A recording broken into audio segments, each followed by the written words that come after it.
The crazy brat stepson runs into his gangster stepfather, and the scene blows up on the spot. That day, Ranmu was doing fat-burning exercise with his good bro, panting hard. But a little underling suddenly barged in. Ranmu grabbed something and was about to smash this blind idiot to death. But with just one sentence, the underling forced him to immediately push the person off his body. The attacker had been found, and that person was currently staring at his little E. His little E absolutely could not have anything happen to him. Lately, all the organizations nearby had been under attack.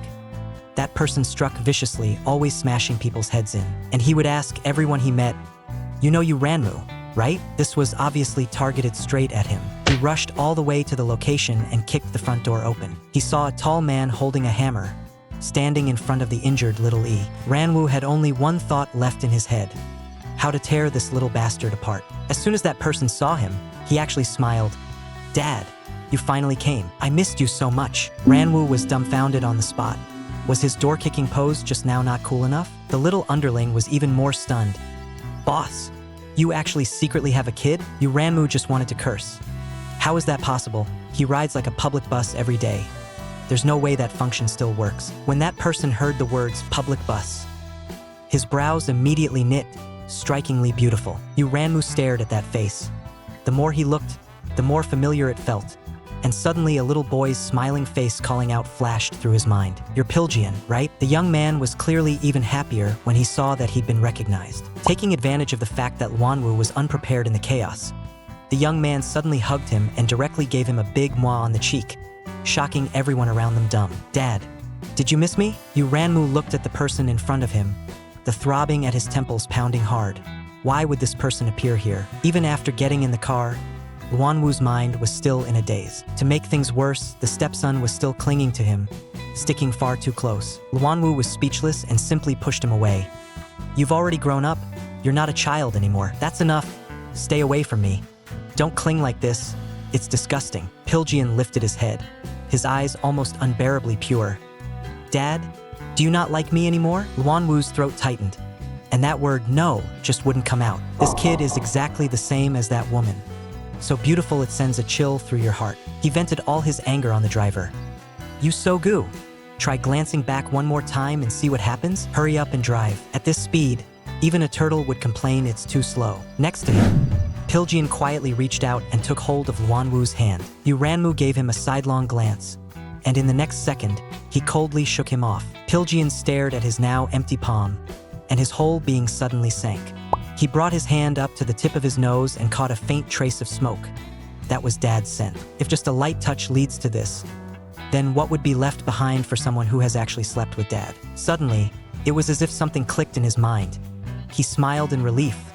"It's fine. It'll be fine once they all disappear." Ranmu only felt that smile was so cold it made his hair stand on end.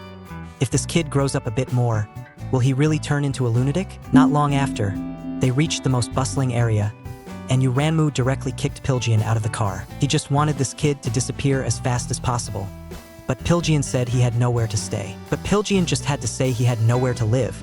And Ranmu's expression was full of, "Are you making a joke out of me? Dressed so smartly, and you're telling me you've got nowhere to live? Do you take me for an idiot? TSK, do you take me for an idiot?" This time Pilgyeon said nothing, just looked at him pitifully. Driven to a headache by that gaze of his, Ranmu was truly defeated and simply took all the cash from his wallet and stuffed it into his hands. "If you've got nowhere to stay, then go live in a hotel.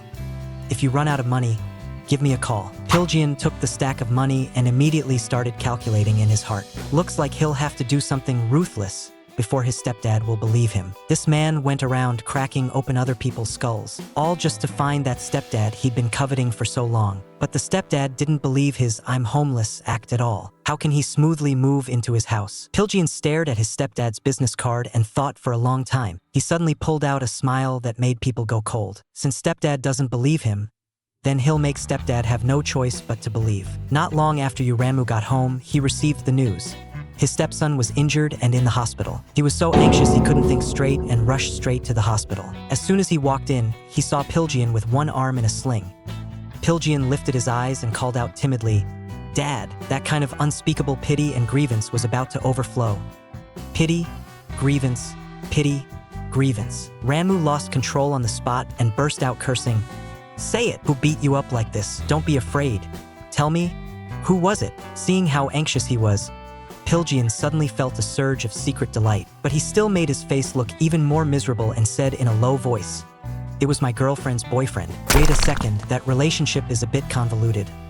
Fine, let's listen to him keep making it up. Ever since my mom passed away, I've had nowhere to go, so I could only crash at different girlfriends' places. This time, that man had ties to the mob. He wanted me to disappear. I had no choice, so I came to find you, Dad. Watching his stepfather's face grow angrier and angrier as he listened, this ruse of self-injury really wasn't for nothing. This ruse of self-injury was not in vain. To make it look even more real, he actually jumped straight down from the 3rd floor, and the only thing he protected was that face. The stepfather is a textbook looks-obsessed person. Ranmu looked at the tear-streaked Pilgyeon and was overwhelmed with regret. If only he had kept him here yesterday, he wouldn't have ended up being bullied like this. Just like that, Pilgyeon naturally ended up being taken home by Ranmu. The house was old and run down, but Pilgyeon nevertheless felt an unaccountable sense of ease. The place was filled with his stepdad's scent, and only then did he feel as if he were actually a living person. He remembered the day when he was little that his mom took him away. Back then he asked his mom, "Does this mean I'll never see my stepdad again?" But Mom didn't answer, she just kept crying. At that time he didn't understand anything, and could only cry along with his mother. Even now, every time he thinks back on how he felt at that moment, he still can't help but shed tears. Honestly, why isn't his stepdad back yet? At this moment, his phone suddenly received a text message. "Thank you, you've avenged me in a way. Since the boss is heartless, he can't blame me for being disloyal. This time you helped me smash up his club, and I'll also resign and leave this place just like you asked." He knew that his stepdad had taken his boys out to vent his anger for him. Besides, his stepdad would never find out that he was lying. Suddenly, the sound of the door opening came from the entrance. "Brat, are you asleep or not?" Pilgyeon hurried over to greet him, grievance written all over his face. "Why did you come back so late?" Ranmu frowned and lifted his chin. "What's wrong? You've been crying?" Who on earth had upset his little one again? He only heard Pilgyeon say in a low voice, "Because Dad left me all alone." Ranmu was stunned for a moment, then fondly ruffled his hair. Without noticing it, "You've already grown this big." A thrill of joy surged in Pilgyeon's heart. Great.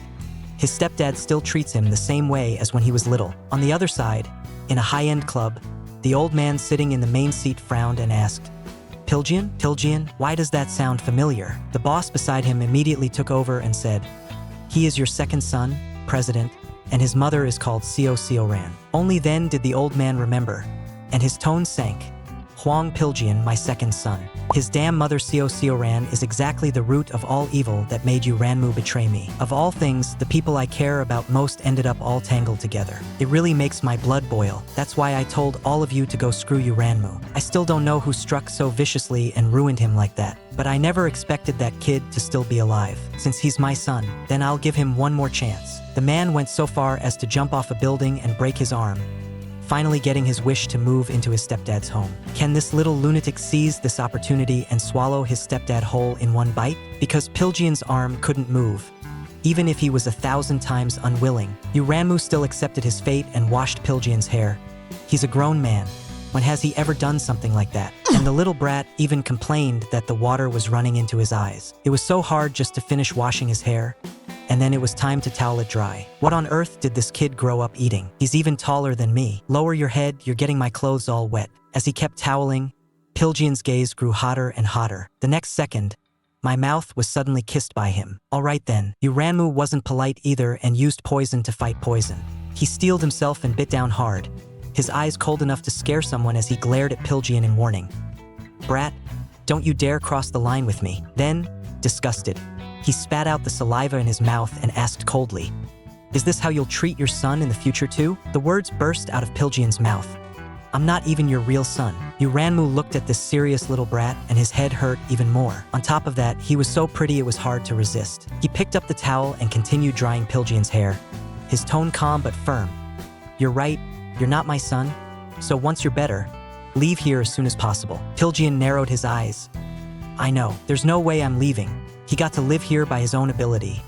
They want to drive him away? No way in hell." In the second half of the night, after there was completely no movement from the stepdad's room, only then did he dare to quietly enter Wanwoo's room. As soon as he walked to the bedside, A strong smell of alcohol rushed at him. No wonder he didn't sense a thing when I came in. Pilgeon sat down on the edge of the bed, staring at his completely defenseless stepdad. Pilgeon couldn't hold back and smacked a kiss on him. Pilgeon couldn't hold back and smacked a kiss on him.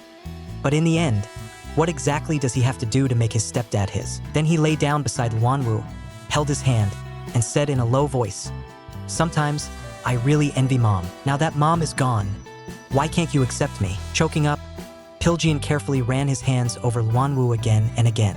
His gaze gradually darkened. Since Mom could, then why can't I? After quite a while, Pilgeon finally forced himself to leave. Just as the door closed, Wanwoo suddenly opened his eyes. In fact, he had woken up long ago. What on earth is all this? Furious, he rolled over and yanked the blanket over his head. This is insane. Early the next morning, Wanwoo made up his mind not to bother with him anymore. The next morning at dawn, Wanwoo made up his mind not to bother with him anymore. But this little brat kept dropping food the entire time he ate. Our worrywart old father really couldn't stand watching it. His tone turned sharp as he instantly switched into feeding the kid mode. He suddenly remembered he still had to go receive punishment tonight. So he lowered his head and instructed the little brat, "Don't wait for me tonight. Just eat whatever you want by yourself. If you want to leave, just pack your luggage and go. No need to tell me." Pilgeon lowered his eyes, hiding the viciousness in them. Why did Dad always want to drive him away? As long as Dad worked out with this man once, he would completely let go and then leave. After Ranmu went out, Pilgeon had nothing to do and wandered aimlessly around the house. Then he looked down and saw a pair of kuchazi lying on the floor. In that instant, his interest was immediately piqued. Because this pair of undies wasn't his, it had to belong to his stepdad. He gently picked it up and brought it to the tip of his nose for a sniff. The next second, a disappointed expression appeared on his face. It didn't have that scent he craved to the point of madness. Turns out it had been washed. Dangling the undies in his hand, he trudged gloomily into his stepdad's room. He threw himself onto the bed with a comfortable flop, yet still complained that the mattress was a bit hard. Being home alone was really way too boring. He had no idea what his stepdad was doing now. On the other side, a man personally took care of a reporter. Their gang's business couldn't see the light of day. With such a huge screw-up this time, he was holding back his anger as he ruthlessly scolded his subordinates. Just then, a lackey came up and said, "Boss, Brother Wanwoo is here." The man took off his gloves and tossed them to his underling. "Is it my turn? Clean things up over here. Don't screw things up for me again." With that, he turned and walked out. Now, about this guy, his methods were really rough. As soon as he came up, he directly grabbed Wanwoo's hair. He forced his head down toward his own crotch.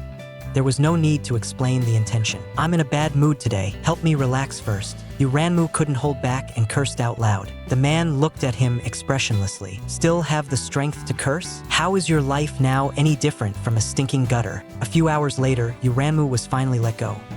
He hated doing it with Jeol Ho the most. Every time after exercising with him, not only did his lower body hurt, his waist hurt too, and his whole body felt like it had been taken apart. Thinking of the little brat at home, he repeatedly checked to make sure there was no smell on him, then carefully opened the front door. The place was quiet, and only then did he breathe a sigh of relief. He should be asleep. But just as he was about to go back to the bedroom, as soon as the door opened, Zayawuzi bumped right into him. "Why are you coming out of my bedroom?" He didn't answer, but Zayawuzi instead leaned in and sniffed him all over, scaring Ranmu into backing away again and again. "Dad doesn't use cologne, right? Or are you trying to cover something up? How can you be so careless? After exercising with someone, you just let me smell it that easily. You know I like you. Can't you think about my feelings a little?" Ranmu exploded on the spot. "That's all you wanted to say? Then hurry up and get out of my house." Pilgeon's heart felt like it was being viciously squeezed, and he grabbed the about to leave Ranmu. "If you want me to go, fine, Dad. Then do it with me once too. If we do that, I'll give up completely and leave. Don't worry, I'm very good at it." In order to shake off his stepson's entanglement, Ranmu could only grit his teeth and agree to accompany Pilgeon for one workout session. Anyway, this body of his was tortured every day.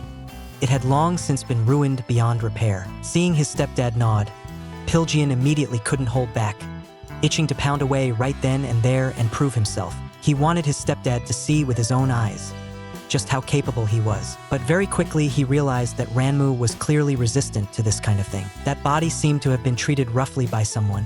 And just like the rumors outside said, there wasn't any reaction at all. His chest tightened again and again, a dull, aching pain. Afterwards, Ranmu stared at the foreign object in his hand, his face full of disbelief. Dog Huizi let him off this easily, just like that, and Pilgeon, just as he'd said, dragged his suitcase and left Ranmu's home straight away. He turned back to glance at that house, his tone vicious. One day, you will be mine. The next day, as soon as Ranmu opened his eyes, he subconsciously called Dog Huizi to get up and eat. When he finally came back to his senses, he remembered the person was already gone. Obviously, they had only spent 2 days together, yet he had already grown used to that person's presence. Could it be that all these years, he really had been too lonely? And besides, this little bastard was way too heartless. Up to now, he hadn't even made a single phone call. This day was the president's birthday banquet, and as soon as Ranmu arrived, he happened to run into Naho. Naho followed behind him and immediately switched on his chattering mode.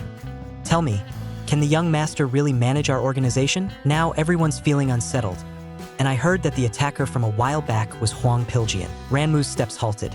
He turned his head to look at him. Pilgyeon is my son. He has nothing to do with the organization. Naho looked speechless. You say he's your son and that makes him your son? He's clearly the boss's son. Ranmu's tone was very hard.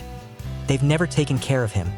They've thrown him away for so many years. No one is going to pin this on him. Naho pouted. You really only ever think about him. I heard that for those 2 months, he didn't even contact you. Ranmu's movements stiffened, and his anger flared up all at once. Ranmu frowned, his movements suddenly stopping. Suppressing his temper, he said, just mind your own business. You, me, and Naho, as long as we finish repaying the boss's kindness in raising us, that will be enough. As long as we don't go against the boss, no, it should be, don't go against the president's wishes. Ranmu knew very well that Hwang Ji-yu lacked presence and simply couldn't keep people in line within the organization. For Pilgeon to show up at this time was far too unsafe, and it was absolutely the wrong moment. That's why he kept thinking about driving Pilgeon away. When he reached the banquet hall, he immediately saw the president bringing Hwang Ji-yu around, building connections for him. But Hwang Ji-yu Pan looked obviously impatient, unable even to hide his emotions. In the future, with what is he supposed to take over such a huge organization? At this moment, the old man saw him. Ranmu, you're here too. Ranmu immediately bowed at a 90-degree angle. On a day like today, I will definitely be here, the old man said with a smile. You've worked hard during this period. By the way, I still haven't introduced my son to you. Ranmu was taken aback. What? Yan Master D? I'll go and say hello to him in a moment. But the old man laughed. Not him, it's my other son. That guy should be over there. Come with me to find him. Ranmu never imagined that after a full 2 months, when he saw Pilgeon again, it would actually be on an occasion where he least should have appeared. A place like the bathroom is dangerous enough on ordinary days. Cornering his stepfather in the bathroom, what on earth does he want to do? Ranmu also never expected that after 2 months, Pilgeon would stand before him again, using the identity of the old man's son. The old man clearly knew about their relationship, yet he kept a straight face as he introduced his own son. This is Uncle Pilgeon, who took care of you when you were little. Pilgeon actually put on a look of not knowing him at all and greeted him politely. The old man continued, I've been worrying that Dai alone can't carry the organization. I didn't expect this guy to suddenly come back, so I can finally breathe a little easier. This kid, at first glance, looks just like me when I was young. He will definitely be able to make something of himself. I'll entrust him to you in the future. This sudden remark caught Ranmu completely off guard. Beep, he walked into the restroom alone. No wonder Hwang Ji-yu had that expression like he just swallowed shit. Did he really have to show up at a time like this? Pilgeon followed right behind him and walked in as well. He even fawningly called out, Dad. At that moment, Ranmu only felt like a joke. He just wanted to stay far away from this walking disaster. Pilgeon immediately grabbed his hand, wanting to explain, but Ranmu shook him off directly. What on earth are you trying to do? I must have really been out of my mind back then to have taken care of you and your mother. Forget it. Don't call me Dad anymore. The little bastard exploded as soon as he heard that. He hadn't even gotten to use the tricks he'd prepared. He hurriedly blocked Ranmu, and the next second wrapped an arm around his waist. I don't agree. Are you angry at me? But think about it. Why would I go suck up to that old man? I just want to take Dad away from here forever. Ranmu froze on the spot. He just wanted to use his mouth directly and give his stepdad a sticky, stringy, pulling the threads. At the critical moment, their good deed was interrupted, and the two of them immediately slipped into a toilet stall. That made things even more convenient. Pilgeon wanted to do something bad now, and no one could stop him. But the people who had just come in outside were already talking about Hwang Pilgyeon. a kept pretty boy with no background. It would be strange if people didn't talk. What Ranmu heard grated on his ears, and he almost rushed out to deal with them. Yet Pilgyeon was stopped short by Pilgyeon's outstretched arm. He didn't care in the slightest what others thought. Right now, he only wanted to pull his stepdad into his arms and knead him hard. "Dad, don't go, okay? Can you give me a hug?" He looked at Ranmu like an abandoned little puppy. Ranmu's heart softened. He still pulled him into a hug and even gently patted his back, coaxing him not to be afraid. But the moment he met Pilgyeon's eyes that looked like they were about to stick onto him, Ranmu raised a brow. "Oh, are you trying to seduce me?" Pilgyeon immediately followed his lead. "Will Dad be seduced by me?" Only then did Ranmu realize he had been led astray.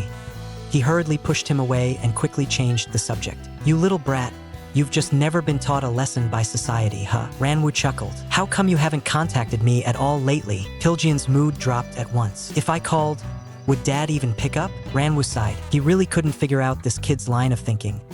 Probably what they called a generational gap. Seeing that he wasn't angry, Pilgyeon's eyes lit up instantly. "Then from now on, I really can contact Dad?" Ranmu let out a snort of laughter. "Such a kid.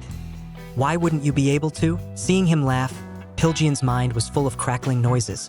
But he knew very clearly, the most important thing right now was to win Dad's heart. He grabbed Ranmu's hand, gently pulled it over, and pressed it to his own lips. With that flirtatious move, Ranmu's heart instantly lost its rhythm, thudding wildly, and even his chest began to itch faintly. To cover the awkwardness, "We've stayed here too long." Wanwoo averted his gaze. "Let's go out." The two of them hastily straightened their disheveled clothes and walked out of the restroom. They didn't know that Hwang Ji-yu, in the corner, had seen everything clearly. The man had no interest in the old man's billions in family assets. The only thing he wanted was his stepdad. He had to snatch his stepdad back from the old man's hands. Just now, he had personally seen Hwang Pilgyeon and Ranmu pulling and entangling with each other in the restroom. With a turn, Hwang Pilgyeon completely blocked the doorway. Hwang Ji-yu stared at this suddenly appeared cheap little brother, his face full of confusion. While seriously turning the Rubik's Cube in his hand, Pilgyeon said indifferently, "Don't ask me why I came back now. What you want, I'm not interested in. I came back only to take one thing away." When Hwang Ji-yu heard this, his heart suddenly sank. What could be more important than power and money? Not until he heard Pilgyeon say, what he wanted was in the old man's hands. Hwang Ji-yu's mind instantly flashed back to the scene in the restroom just now. He didn't quite dare to admit his own guess. "Didn't you see it all, bro? So I came back just to fight the old man for that person." After Pilgyeon finished speaking, he handed the solved Rubik's Cube to him, his words carrying another meaning. "Want to give this a try? It's very simple, much simpler than that set of games the old man made us play." The old man really did just want to watch the two brothers fight each other. Now Na-ho is standing on Hwang Jeus side, so putting aside the unreliable Na-ho, the only one left who's most suitable to take Hwang Pilgyeon around is Ranmu. On this day, Ranmu was being punished, but all his attention was on his phone. The little troublemaker said he would call him. So how come there wasn't even a message yet? Was the phone broken? He had to find someone to check it. He urged the Na-ho behind him impatiently to hurry up and finish, and Na-ho instantly felt like he'd been slapped in the face, his self-esteem shattering all over the floor. The moment they finished, Pilgyeon appeared in front of them as if he had teleported, expression calm, even greeting them naturally. Luckily, the two of them had already put their clothes back on, but Ranmu still felt guilty, afraid Pilgyeon would notice something. He immediately shooed the very reluctant Na-ho out. Once the person left, there were only the two of them in the office, and Ranmu opened his mouth with a jab. "What are you doing in my place? His doghouse isn't any fun." Pilgyeon didn't take it seriously. "I just wanted to come and have a look." Ranmu obviously didn't believe it. "What's there to see in some punk's office?" Pilgyeon tossed out a line. "You didn't get the notice? I have to learn that whole air curriculum too." That sentence landed like a heavy hammer, and Ranmu was directly choked by his own saliva, coughing non-stop. Seeing him like that, Pilgyeon pulled out a tissue, his movements very gentle, and helped him wipe. Pilgyeon then said, "So for the next while, I'll be in your care, Mr. Ranmu." After hearing that, Ranmu was completely stunned. Ranmu even suspected he had misheard. What had little Wheezy just called him? "Mr. Ranmu, Mr. Ranmu." At that moment, a voice suddenly piped up, "Daddy, is this a real knife?" He turned his head and saw Pilgyeon pick up his dagger, standing there casually gesturing with it. Ranmu was so frightened that he rushed over at once to stop him, but Pilgyeon had already reached out to test the edge, and the next second, blood came gushing from his finger. In the next second, Ranmu directly grabbed his hand and wrapped it with a band-aid. Pilgeon lowered his head to look at that finger, but what he thought was, even the band-aid put on by my stepdad is this cute. Ranmu thought there was something wrong with Pilgeon's finger and immediately leaned in to inspect the wound. What is it? Does your finger feel uncomfortable? To his surprise, Pilgeon directly hooked Ranmu's hand, gave a hard tug, and pulled him straight into his arms. Like this? It feels much better. Ranmu was instantly disgusted and reached out to push him away. You little brat. Can't you stop being so disgusting? But Pilgeon refused to let go no matter what. Instead, he buried his head in Ranmu's arms and held him even tighter. He even muttered in a low voice, "Daddy, you smell like smoke, and like that uncle from just now." Then he lifted his head and stared very seriously at Ranmu. Does Dad really like doing that kind of thing? But you have a stepdad now. That makes me very happy. Ranmu froze on the spot. Was he really supposed to say out loud that it was all because of Pilgeon and his mother that he had ended up where he was today? It was that mother and son who had forced him into what he had become now. Yet this brat was still sneering at him, as if he really enjoyed being treated like that. Back then, Ranmu had lured away the old man's woman and child, and afterward he took the punishment he deserved. The old man directly had the gang treat him like a public bus, passing him around. The old man had the gang use him like a public bus. That part really was his fault, and he admitted it, as long as he could endure the punishment. Once the boss's anger passed, he would still be able to protect that mother and son. But that kind of torment had long surpassed his limits. He really couldn't hold on anymore, so he bit down hard. That made the old man even angrier. You not only poached my woman, you even bit and ruined my brother's little brother. Are you asking me to send you to the king of hell? Seeing that the old man was truly enraged, Na-ho and Jeol-ho immediately dropped to their knees together and pleaded, "Big bro, no father, even though we're not related by blood. The three of us all grew up under your hand. Ranmu's fault is our fault too. We're willing to shoulder the punishment with him. After all, this gang was being held up by the three of them. The old man wasn't going to give up on them that easily either. Fine, you really are good sons raised by me. Since you're so loyal, from now on, his punishment will be taken along with him by the two of you." Since then, they had become his life and death brothers, showing up on time every day to punish him. His life was truly a complete mess. But now, the brat still said to him with a serious face, "If you feel very lonely, can too. I'll be very gentle. With this broken body of his, what could possibly be worth wanting?" He was like rotting sludge in a stinking ditch. Why was the brat so fixated on him of all people? Wouldn't he lose interest once the novelty wore off? Since the kid wanted it, everything he could give, he would give. "Kid, let me see what you're really capable of." Pilgeon was stunned on the spot, almost unable to believe his ears. How could Dad suddenly agree just like that? Ranmu casually came up with an excuse to brush it off. "Wasn't it because you ruined my good time just now? You cut in halfway and kept me from enjoying myself." Pilgeon teased him with a smile. "Is that so? What a pity, then." As soon as the words fell, he pressed Ranmu down and directly tossed him onto the sofa beside them. He shifted the manual gear straight to max. Today he was determined to make Dad toughen up. Afterward, he even ignored Ranmu's attempts to stop him and forcibly swallowed what didn't belong to him. This brat was practically sent by heaven just to keep him in check. Hadn't he already been no good for a long time? His old face was now completely lost. After being dragged for a high-speed run by his stepson, Ranmu, for the first time in so many years, finally understood what it meant to take off. Yet that damn kid didn't even use his hands. Just with his mouth alone, he stripped him of every shred of dignity. Over the next few days, Pilgeon came to see him almost every day. Today was no different. He arrived especially early. The younger boys, seeing this once wildly famous head-knocking freak, even lightened their breathing. It wasn't until Ranmu appeared that they were like bullied puppies who had finally waited for someone who could back them up. Ranmu got a headache just looking at this troublemaker. "Why are you here again? This isn't a place for little brats like you to hang around." Pilgeon acted as if he hadn't heard him, just lowered his head and focused on twisting the Rubik's Cube in his hands. Ranmu was even more annoyed. "So he's just using me and then turning his back? Has this kid already lost interest in him this fast?" He was just about to deal with this brat when his gaze was pinned to that Rubik's Cube, and his memories were suddenly tugged open. Isn't that the toy he had as a child? Back then, in order to coax Pilgeon, he had specially given it to him. At the time he had thought, a kid that little definitely won't know how to play with it. But Pilgeon solved it in just a few moves. In that moment, he was bursting with pride. His son really was just as smart as he was. He hadn't expected Pilgeon to have kept this thing until now. The next second, Pilgeon spoke, directly interrupting his distraction. Dad, do you have time today? Ranmu frowned in confusion. What is it? This kid isn't trying to drag me out on a date. Is he? Today is Mom's death anniversary. Could you come with me? Very soon. The two of them were standing in front of Pilgeon's mother's grave. Ranmu looked at the woman smiling brightly in the memorial portrait. He still couldn't believe any of this was real. All the punishments he had endured felt like a cold joke. Gritting his teeth to hold on until today, what had he been after in the end? Behind him, Pilgeon sensed the sorrow he was forcing down and thought he would burst into tears in the next second. But not a single tear fell from Ranmu's eyes. Yet it was precisely this forced composure that made Pilgeon's heart ache all the more.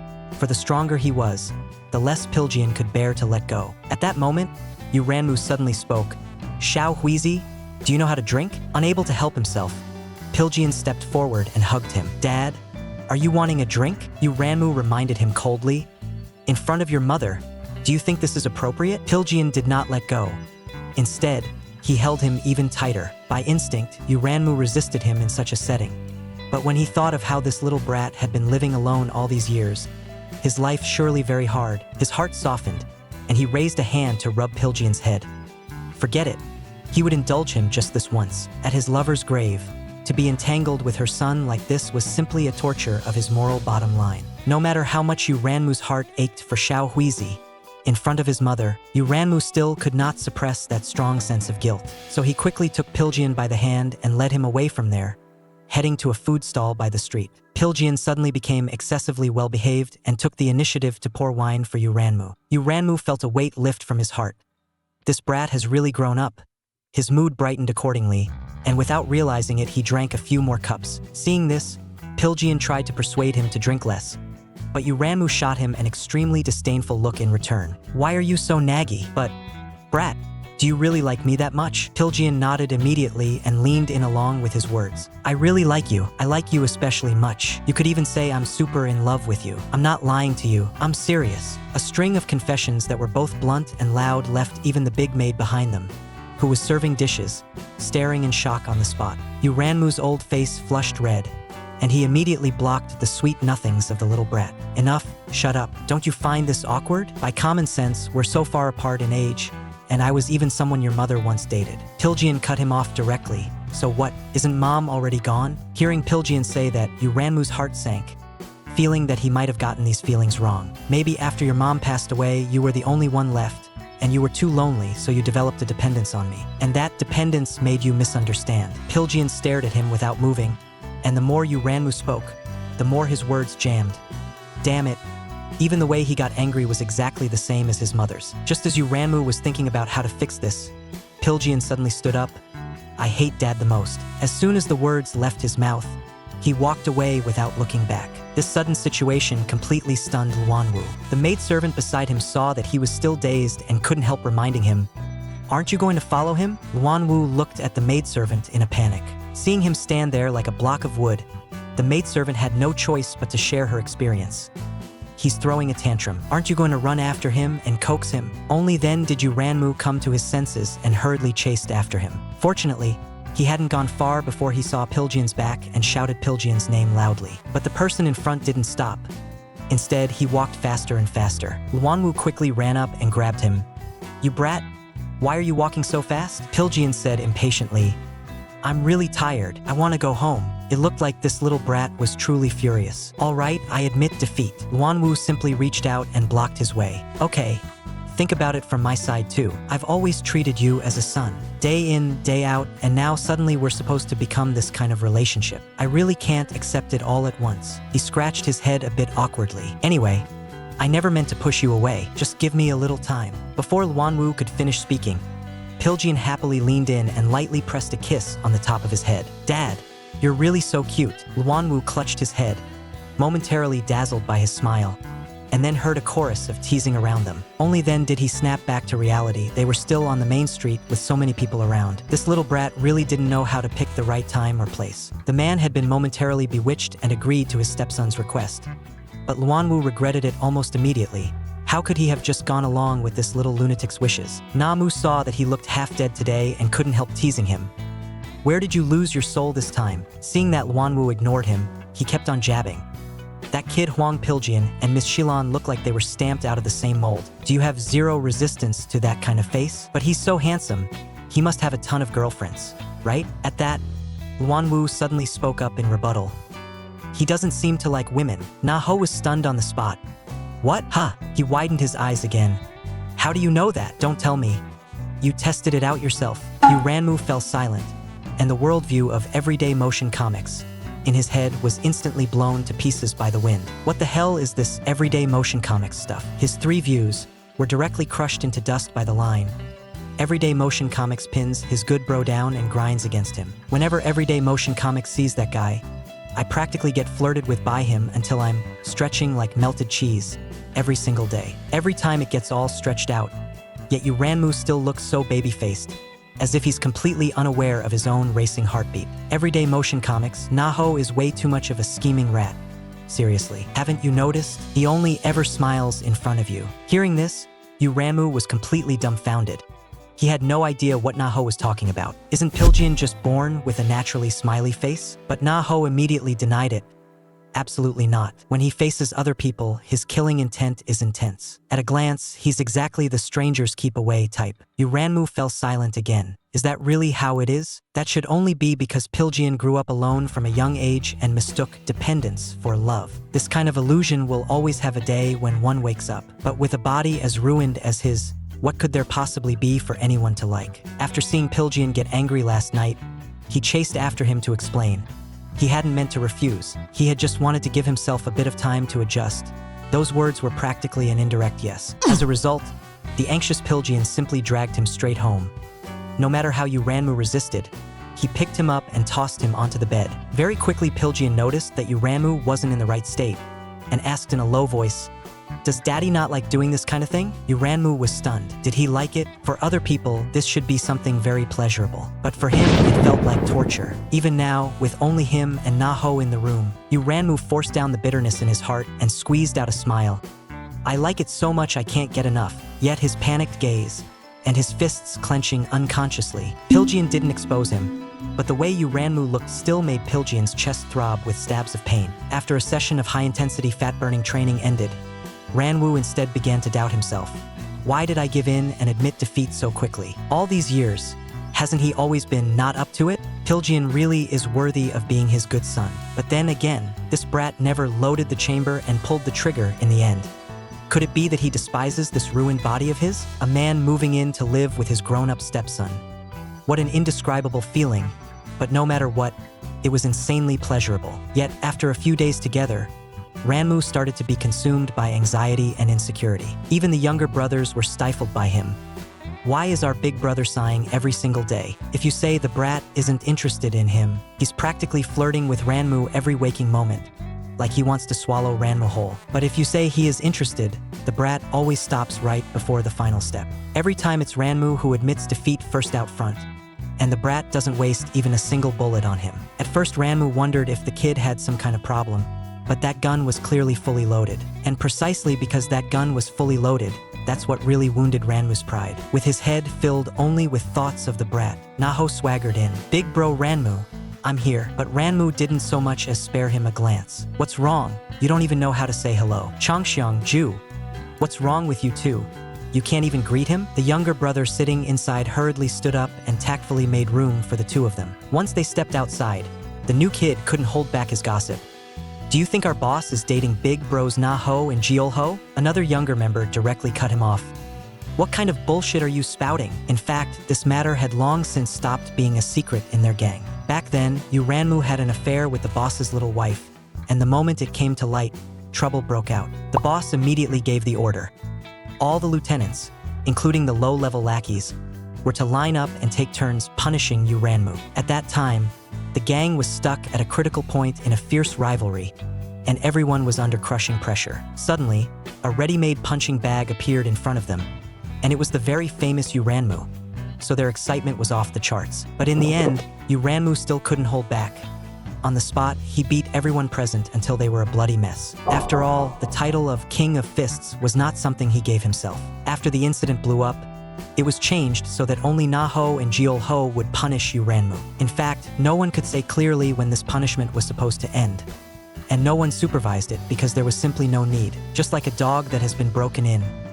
Even if the owner isn't watching, it still knows to behave and obey. Meanwhile, on the other side, Ranmu had already assumed the position, ready to receive punishment. Just as Na-ho was about to get to the main part, in that very second, Ranmu suddenly felt a wave of nausea and started dry heaving uncontrollably. Na-ho hurriedly patted his back. "What's wrong? Did you eat something bad?" But that made no sense. He hadn't eaten anything yet today. At that moment, Ranmu suddenly glanced at Na-mu's lower body. That thing still seemed to be standing straight up, greeting him. And in the next second, Ranmu really couldn't hold it in and started vomiting even harder. Only then did Na-mu react, instantly exploding. "You're way out of line, aren't you? Throwing up right in front of me here. Just how much do you despise me?" That was what he said, but he still couldn't suppress his worry. "How did you suddenly start feeling unwell?" Seeing Ranmu glance slantwise at his treasure again, Na-mu was so angry he yanked his pants up. "Fine, I'll put them on. That should be good enough now, right? You really are something, you. Just don't force yourself today." That little manic sweetheart relied on nothing but a sweet mouth to coax him until his heart was blooming. But when it came time to act, he just flat out refused to do anything real. With that, Ranmu fell straight into deep self-doubt. Hayden suddenly lifted his shirt and stared dazedly at his own abs. "Is it my face?" His figure was clearly perfect. "Could it be that I'm not handsome enough? Could it be that I'm not handsome enough?" He immediately called his bro to confirm, and after hearing the other's firm reassurance, Ranmu was even more confused. "Is it because of this scar on my face? Otherwise, how could someone who says they like me every day hold back until the very end and still not come in? Where exactly is the problem stuck?" The more he thought about it, the more stifled he felt. The more he thought, the more chaotic it got. Unable to come up with an answer, he could only knock back one glass after another. By the time Pilgyeon came back, he was greeted head-on by a stepdad so drunk, he couldn't even stand steady. With one glance, he saw that several bottles of liquor were all empty. He walked over, softened his voice, and tried to persuade Ranmu to stop drinking. But Ranmu was even more upset. "You're not my wife. What right do you have to control me?" This time Pilgyeon laughed. "If anyone's going to be your wife, it should be your stepdad." After saying that, he directly carried Ranmu back to the bedroom. As soon as he put Ranmu on the bed, he heard Ranmu murmur softly and call to him, "Brat, do you really like me? Even if you didn't like me, those people could still treat me like that. You say you like me, but then why don't you want me?" Ranmu suddenly felt very sad. He should have understood long ago. Someone as cute as me? What's there to like? You're so young. How could you possibly fall for a useless wreck like me? Hearing this, Pilgyeon's temper flared up at once, and he cut off his self-mockery. "Daddy, stop talking." After saying that, he pushed Ranmu back down onto the bed in one motion. Then he flipped over and pressed down, trapping Pilgyeon tightly in his arms. "Didn't Daddy say you don't like doing that kind of thing? But the like in your mouth is obviously just a lie to me. Do you think I'm ridiculous? That just because I feel sorry for Daddy. I've been holding myself back until now? Thump. Thump, I really treasure you. For you, I've figured out all of your preferences. I've always pretended to be the kind of person Daddy would like. I even staked my entire life on it. But in Daddy's eyes, the me right now isn't the real me at all. As long as Daddy casually pretends not to care, I'll completely lose control. I'm afraid I'll go crazy and do things that will scare Daddy. With an obsession this insane toward you, can you really bear it?" Thump, Ranmu listened to that out-of-control heartbeat, clearly drunk, yet unusually clear-headed. He suddenly pulled Pilgyeon into his arms, as if giving a reward. Before Pilgyeon could react, he was yanked hard. In an instant, their positions were reversed. "Little Hwan, you really can drag things out. Little C, you really can drag things out. Whether I can handle it or not, I'll only know after I've tried." On the other side, Na-ho stared at the time on his phone.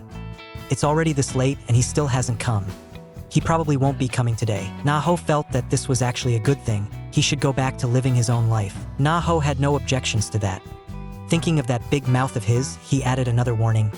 "Then keep your own mouth shut. An old man can still put on a rather unconventional water spraying show." When he sobered up, Ranmu wished he could disappear on the spot. How was he supposed to face his good big son after this? Pilgyeon knew very well that he had a deep obsession with Ranmu. He had liked this stepdad a lot ever since he was little. He liked the faint dimples that appeared on his face when he smiled. He also liked that vivid, beautiful big essay on his back. But the good times didn't last long. Ranmu still vanished from their world. Ranmu was gone, and his so-called biological father had never taken care of him and his mother, nor of his mother who was so frail she could barely look after herself. Every time, his mom would bring home a new uncle to introduce. Come on, say hello to your new dad.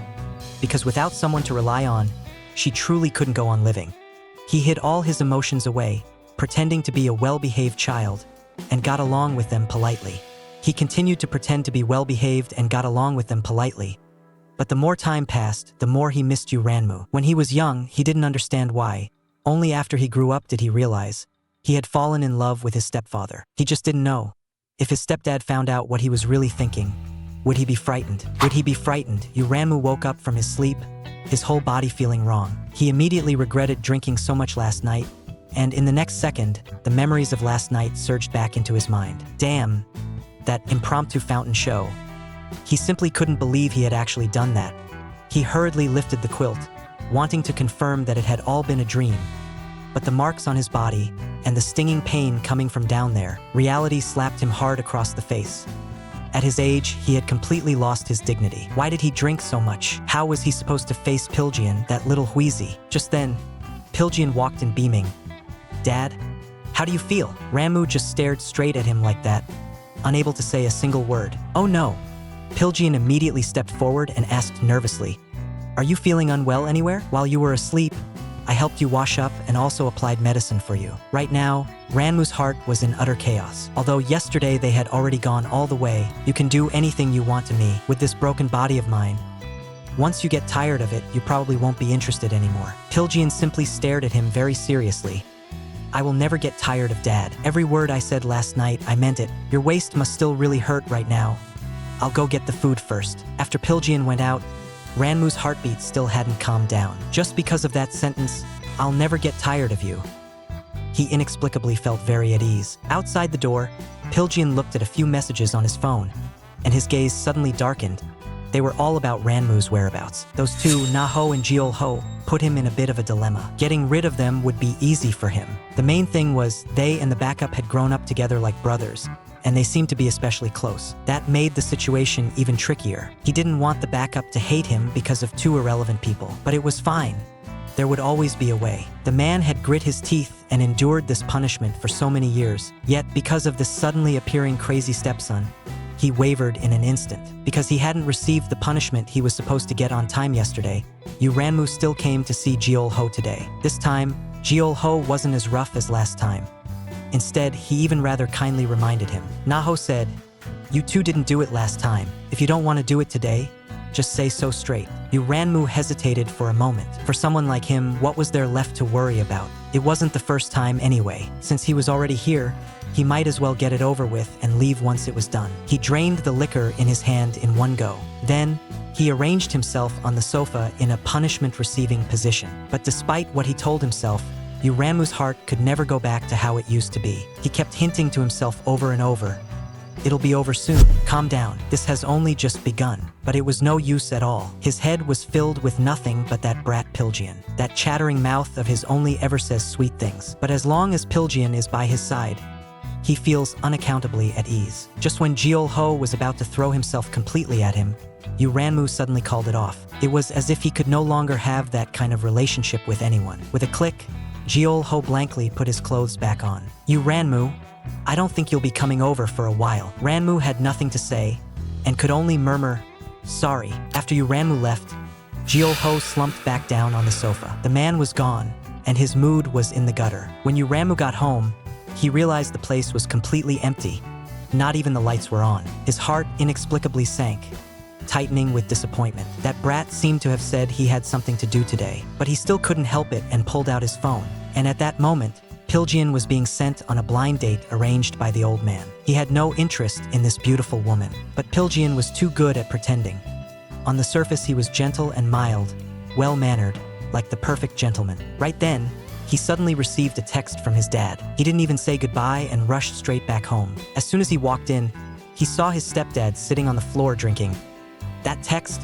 What did it mean? Ranmu just gave a small laugh. What? I can't say that I miss you. Pilgyeon was taken aback, but he could tell that his dad was a bit down. What's wrong? What happened? Ranmu cursed himself inwardly. Just 2 bottles of beer, and they were enough to knock him out. It's nothing. I just feel like I'm drunk and can't get up. After hearing Ranmu's words, Pilgyeon leaned in close right away. Dad. Back then, Did you really miss me? Ranmu pushed him away and asked in return. What? You finished dealing with everything? Dressing so formally, it must have been something important. You just walked out like this, won't it cause trouble? Pilgyeon started unbuttoning his clothes. Compared to Dad, none of that matters. Everything I do is for Dad. Maybe the alcohol was kicking in, or maybe the burden had been weighing on him too long. Ranmu soon fell asleep. Pilgyeon sat beside him, the pads of his fingers gently rubbing his cheek. He recalled what he'd overheard by accident today. They had mentioned someone. That person had also bullied Ranmu back then. He thought, it's time to deal with those people, but tracking them down one by one won't be that easy. Looks like he'll have to visit that good uncle he hasn't seen in a long time. That man should be willing to help him. After all, he only became what he is now because that man personally molded him. At that moment, Ranmu let out a few soft sounds, and he immediately pulled him into his arms, lowered his head to kiss him, soothing and comforting him. Sleeping this restlessly, is he having a nightmare? Ranmu really was dreaming. He dreamed his way back to those days of his youth. In order to survive in the gang, he had to risk his life every single day. Until one day he heard Na-ho ask him, "What dreams do you have?" He was completely stunned. People like them, what right did they have to talk about dreams? While everyone else was desperately studying, they were here being little punks. How could he have the nerve to say the word dream out loud? Yet he really did have one. He wanted a family. Na-ho laughed at him on the spot. That counts as a dream? Isn't that something you can get easily? But Ranmu completely disagreed. Easy, my ass. This dream is huge. Okay? He had been abandoned by his parents from the moment he was born. He didn't even know what it felt like to have family. Watching other children being doted on by their parents, he could only stand by and envy them. If someone like him could also have family, little shrimp, he wanted a gentle, family-oriented wife, and then an adorable child. If it were a daughter, that might be a bit difficult. He wouldn't know how to tie little pigtails for her, and he might even scare little girls into crying. Better have a son would be better. He could take his son out to play every day, go with him to play soccer. No matter what, he would treat them very, very well, and never let them grow up lonely like he did. Ranmu had just opened his sleepy eyes when he ran right into Pilgyeon's gaze. Those eyes were filled to the brim with affection. Startled, Ranmu jerked upright. Shit, my poor back. Pilgyeon immediately, considerately wanted to give him a massage, but Ranmu instinctively dodged. Seems they really do need to buy a more comfortable chair. Then I'll buy one for Dad. Ranmu objected even more. If you have money, you should save it properly so you can use it to get yourself a wife in the future. As soon as he said this, Pilgyeon put away his playful grin and spoke in a serious, earnest tone. Dad, do you really want me to get married? Ranmu was completely stumped by this question. He clearly hoped Pilgyeon would have a home of his own.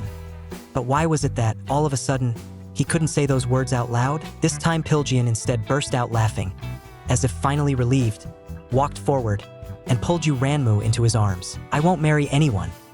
In this life, I want to live with my stepdad forever. As soon as Ranmu arrived at the gang, he happened to run into Na-ho. Na-ho, his gossiping instincts instantly kicking in, grabbed Ranmu and started chatting. I heard the boss is absolutely furious. Apparently yesterday, young Master Pilgyeon caused trouble. He suddenly disappeared in the middle of a very important gathering, and there was even a girl at the scene who had taken a liking to him, but he ran off halfway through. Ranmu suddenly remembered that text message from yesterday. Could it be that, because of that message, Pilgyeon left just to see me? If that's really the case, has it always been me ruining Pilgyeon's life? It's all my fault for having such itchy fingers and sending that text. That's what got Pilgyeon into trouble. This time, Ranmu was upset and distracted the whole day, even feeling lightheaded at work. That night, he hurried home, and sure enough, the little troublemaker still hadn't come back. There was no message from Pilgyeon on his phone either. Ranmu wanted to call and ask, but he was afraid that as soon as he opened his mouth, he'd get Pilgyeon into trouble again. Just when he was panicking and at a loss, he suddenly heard the door open, and he snapped his head around. Pilgyeon had finally come back. Only then did Ranmu breathe a sigh of relief, and the stone on his chest finally dropped. Pilgyeon greeted his dad as if nothing had happened, even deliberately turning his body sideways in front of Ranmu. But Ranmu still caught sight of the injury on his face at a glance. What happened to your face? Pilgyeon's tone was very flat. He only tossed out a line. I fell by accident. Fell by accident? That was obviously just to placate him, treating Ranmu like a child. But with Ranmu's quick temper, he wasn't going to buy that. Do you take me for an idiot? Who was it?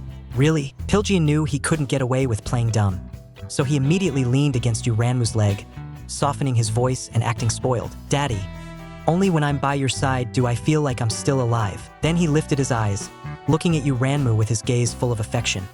The meaning was obvious. He wanted kisses, wanted hugs, wanted to be lifted high. Looking at Pilgeon desperately trying to change the subject, Ranmu felt a tightening in his chest. For something like this, what's the point of asking? Pilgeon actually understood very clearly in his heart. Ranmu, however, was even more certain. He couldn't wait any longer. He would never let Pilgeon get hurt again, not even a little. The next day, Pilgeon walked alone into an abandoned building and very quickly dragged out a man from inside who had been preparing to ambush him. Pilgeon casually grabbed a chopstick, pressed it straight against the man's vital spot, and asked coldly, "Where's Uncle?" The man took one look at the situation and immediately put on a fawning smile. "Yo, it's Pilgeon? Why do you look like you're about to kill someone?" But Pilgeon only pushed the chopstick a little farther forward, and the man panicked at once, shrieking, "He's been dead for a long time already. How did you forget again?" It was as if Pilgeon only then remembered that something like that had indeed happened. The man, however, was on the verge of a breakdown. Pilgeon was clearly the one who had personally killed him, yet he'd forgotten it completely. "What did you come here to do, exactly?" When Pilgeon heard that the man was gone, he simply took a step back. "Go help me find a group of people. This kind of thing isn't hard for you, right? Hyung." That one word, Hyung, from him made cold sweat break out all over the man. The fact that he was even using an honorific showed that this kid cared a great deal about this matter. He didn't know whether that was a good thing or a bad thing, but he could only grit his teeth and agree. This kid was a monster personally raised by Uncle, like Yo hiding in the darkness, a guy whose very name made people tremble. Seeing the man nod in agreement, Pilgeon immediately replaced his expression with a smile and reached out to pull the man up. The man saw that he was in a good mood and took the chance to strike up a conversation. "Are you and your beloved dad doing well?" At this, Pilgeon immediately began to brag. "You have no idea how great dad is, how cute he is. Every day I get to play the rocking game with dad." But such a cute dad was actually snatched away by someone else first. "Bro, tell me what I should do. Do I have to twist their necks off? But it's fine. It won't be long before I send all of them down there to keep the uncle company." The man was willing to swallow this humiliating punishment all because the old man had promised him. As long as he endured these punishments, Pilgeon and his mother would be given to him. No matter how his underlings tried to stop him, Ranmu still forced his way in. The old man looked at the unusually agitated Ranmu and said coldly, "What, are you trying to turn the sky over?" Ranmu clenched his teeth. He had to fight for this. "Why are you treating Pilgeon like this?" The old man snorted dismissively. "If you do wrong, you should be punished. That brat actually dared to reject Chairman Kwan's daughter. A bastard child has no place on the stage to begin with. He really doesn't know what's good for him." Ranmu held down the anger in his chest.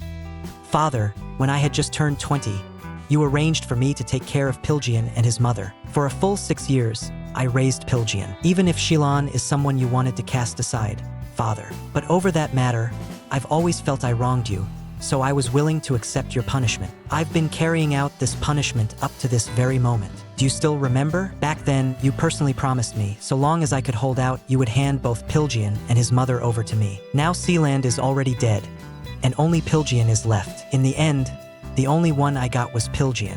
Father, since you're gonna keep your promise, shouldn't you give Pilgeon to me as well?" The old man smiled playfully. "What if I refuse?" As soon as he finished speaking, Ranmu threw all caution to the wind. "If you don't want to be buried together with these little pieces of trash, then hand Pilgeon over to me." Seeing the dog he'd raised actually bare its fangs to his face, the old man only found it more amusing. "I thought it over. He's still useful to me right now. Once I'm done with him, I'll give him to you." Ranmu had no choice but to compromise. "Then please keep your promise. But I have a request too. I'll teach Pilgeon well, so I must trouble you not to lay a hand on my son again." After Ranmu was kicked out, his legs were still a little weak. Honestly, to have lived to this age and actually learned to rebel for the sake of a little brat. But for a little brat to be able to bear someone like you, it's really hard on him. That night, Ranmu openly and brazenly called Pilgeon to get off work together. Looking at his stepfather's sweet smile, Pilgeon also wanted something sweet. So he unwrapped a lollipop and chewed on it with little smacks. The sight made Ranmu feel oddly out of place. "Come to think of it, kid, you don't smoke?" Pilgeon leaned casually back against the chair. "Smoking is bad for your skin. Dad, aren't you all about looks? Of course I have to take good care of my skin. Otherwise, what leverage would I have to attract Dad?" Hearing Pilgeon say that, Ranmu's throat went dry. Suddenly, the cigarette didn't taste good anymore. "Give me your candy." Pilgeon froze for a moment and looked at him in confusion. Ranmu deliberately darkened his face, as if he were really angry. Hurry up and hand over the candy. It was clearly candy Pilgeon had already eaten himself, but he still passed it over and directly fed it into Ranmu's mouth. Thinking of all the things they've done together, what does this even count as? Ranmu murmured, "This candy is so sweet. It's even strawberry flavored." All Pilgeon wanted was for Ranmu to understand what the sweetest really means. Whether it was about candy or not no longer mattered. But honestly, could you two big guys have a little shame? Have you considered the car's feelings? He's a small car, not one of those coin-operated rides at the supermarket entrance. And you're out here playing the 100 coin version. The key point being you're not even taking us along. The man really was still in his prime. As soon as he started, he took down several people in one go, but his lower back went weak and sore. Looked like he really was getting old. Those coin-operated rides can't be played for too long. That day, as soon as Ranmu arrived at the company, he heard some news. Xiaoi, who had been in the hospital all this time, had finally woken up. Next to him, Namu was still making snide remarks. Tell me, if Xiaoi comes into work and sees the guy who cracked his head open, just showing up in front of him like this, won't it scare him into another incident again? Being reminded like that, Ranmu finally remembered this matter, and his head ached even more. When the time comes, he'll first let Xiaoi rest for a while before saying anything. With their relationship, Xiaoi absolutely won't be able to accept it right away. At this point, Naho couldn't help but remind him, don't you think Pilgeon is very strange? Back then, when the head-knocking freak was insanely popular, all kinds of gangs, big and small, were attacked by him. Yet not a single faction managed to find out who he was. Thinking about it carefully, something was off. His appearance was just too coincidental. Could Xiaoi's luck really be so good that he just happened to run into him? Xiaoi was attacked. Did he really just happen to run into him? Is that guy forcing me to go look for him myself? As if he'd already been standing there, waiting for me to show up? No, is all of this really just a coincidence? Someone who can wipe away every last trace like that is anything but ordinary. Even Naho has noticed something's wrong. There's no way Ranmu doesn't know. He just doesn't want to face those little brats, because he's already fallen that far. That night, before Ranmu had come home, Pilgeon was lying alone on Ranmu's bed. The room was so empty it felt cold, and it made his heart feel so empty it panicked him. His dad didn't belong to him alone, but very soon he would. Just then, a text message suddenly came in on his phone. Turned out, the person who bullied his stepdad had been found. Looks like the hunt is about to begin. Dad, just wait, you'll become mine and mine alone. He just didn't understand where this person had gotten the guts, back then, to dare bully Ranmu. Pilgeon had barely exerted any effort before this man fell into his hands. Faced with a demon like Pilgeon, even the act of struggling seemed ridiculous for him. He did not even last a single round before confessing everything, selling out every last person who had bullied Ranmu back then. After hearing his confession, Pilgeon's face remained expressionless, but inside his heart was already dripping blood. A bunch of people ganged up to bully Dad. How dare they? You trash, I won't let a single one of you go. And as for this man's fate, it goes without saying. Tonight is destined not to be an ordinary night. On the other side, Ranmu was also dealing with gang disputes. Even though he hadn't made a move in a long time, his oppressive aura was still maxed out. With just a few moves, he knocked every one of those guys flat on the ground. He left the remaining cleanup work to his underlings. As soon as he straightened his back a little, a wave of soreness hit him. Damn, I'm already done in? Then there's no way I can play rocking chair games with Pilgeon tonight. That brat ought to rein it in a bit too. He just didn't know whether that little brat would show himself any mercy. Seriously, what on earth is going on in that kid's head all day long? But what is the little brat doing now? Has he eaten yet? Ranmu had only just gotten home when the beeping sound of the password lock error went off at the door. That damn kid clearly knows the password but still deliberately presses it wrong, really asking for it. He's obviously forcing him to come open the door, not letting him relax for even a moment. He could only resign himself to go open the door for this little ancestor. As soon as he pulled the door open, Pilgeon pounced on him directly. Without saying a single word, he started right away. Ranmu noticed that Pilgeon was in a bad mood and clearly on the verge of losing control, so he hurriedly asked him what was going on. The next second, Pilgeon's face was suddenly covered in tears. I really, really want my dad to be with me. Why does Dad always reject me? Why does Dad always reject me? Ranmu was utterly speechless. Being tormented by this brat was one thing, but now he even had to coax him on his own initiative so the kid could keep tormenting him. Elsewhere, the man who was helping Pilgeon look for someone was on the phone with the person they had been saying was already dead. Pilgeon should be going crazy on the rocking ride right about now. That really is just like you, old man. Every time a hunt ends, you have to vent in that kind of way. No wonder he's someone personally trained by you, old man. The next day, Pilgyeon went to the hospital to see Xiao Yi, and Xiao Yi's disappointment was obvious at a glance. Then Pilgyeon learned from Xiao Yi that the reason he was so fixated on the head-knocking freak was because his own older brother had been blown away in the head by that very monster. He had spent a long time asking around before he managed to dig up a bit of a lead. This matter was connected to an organization called Swamp. Their gang was never clean to begin with, but compared with Swamp, they weren't even in the same league. In Swamp, there was a guy whose nickname was Uo. Once he locked onto a target, he would patiently inch closer and closer, then bite down and never let go, not even in death. That's how his prey would be dragged by him into the abyss of death. And no matter how many traces he left behind, no one could ever drag him out into the light. In the evening, as soon as Ranmu got home, Pilgyeon stuck to him. Ranmu told Pilgyeon to stop fooling around. He still had things to deal with. Pilgyeon, however, put on a begging for praise look, gazing at him eagerly. Ranmu forced down his emotions and spoke. I still have to pull you back onto the right path. I heard you turned down Director Kwan's daughter? Pilgyeon answered quickly. I only did that so I could see Dad. Ranmu fell silent for a few seconds, as if he had finally made up his mind. When you get the chance, meet more people. Don't wait until you're older to regret it. The more people you get to know, the clearer you'll see things. As soon as he said this, Pilgyeon froze up completely, not knowing how to respond. He had to get his expression under control first. Don't scare Dad. The way I'm smiling now should still look normal, right? The one who could accept me with a smile was my stepdad.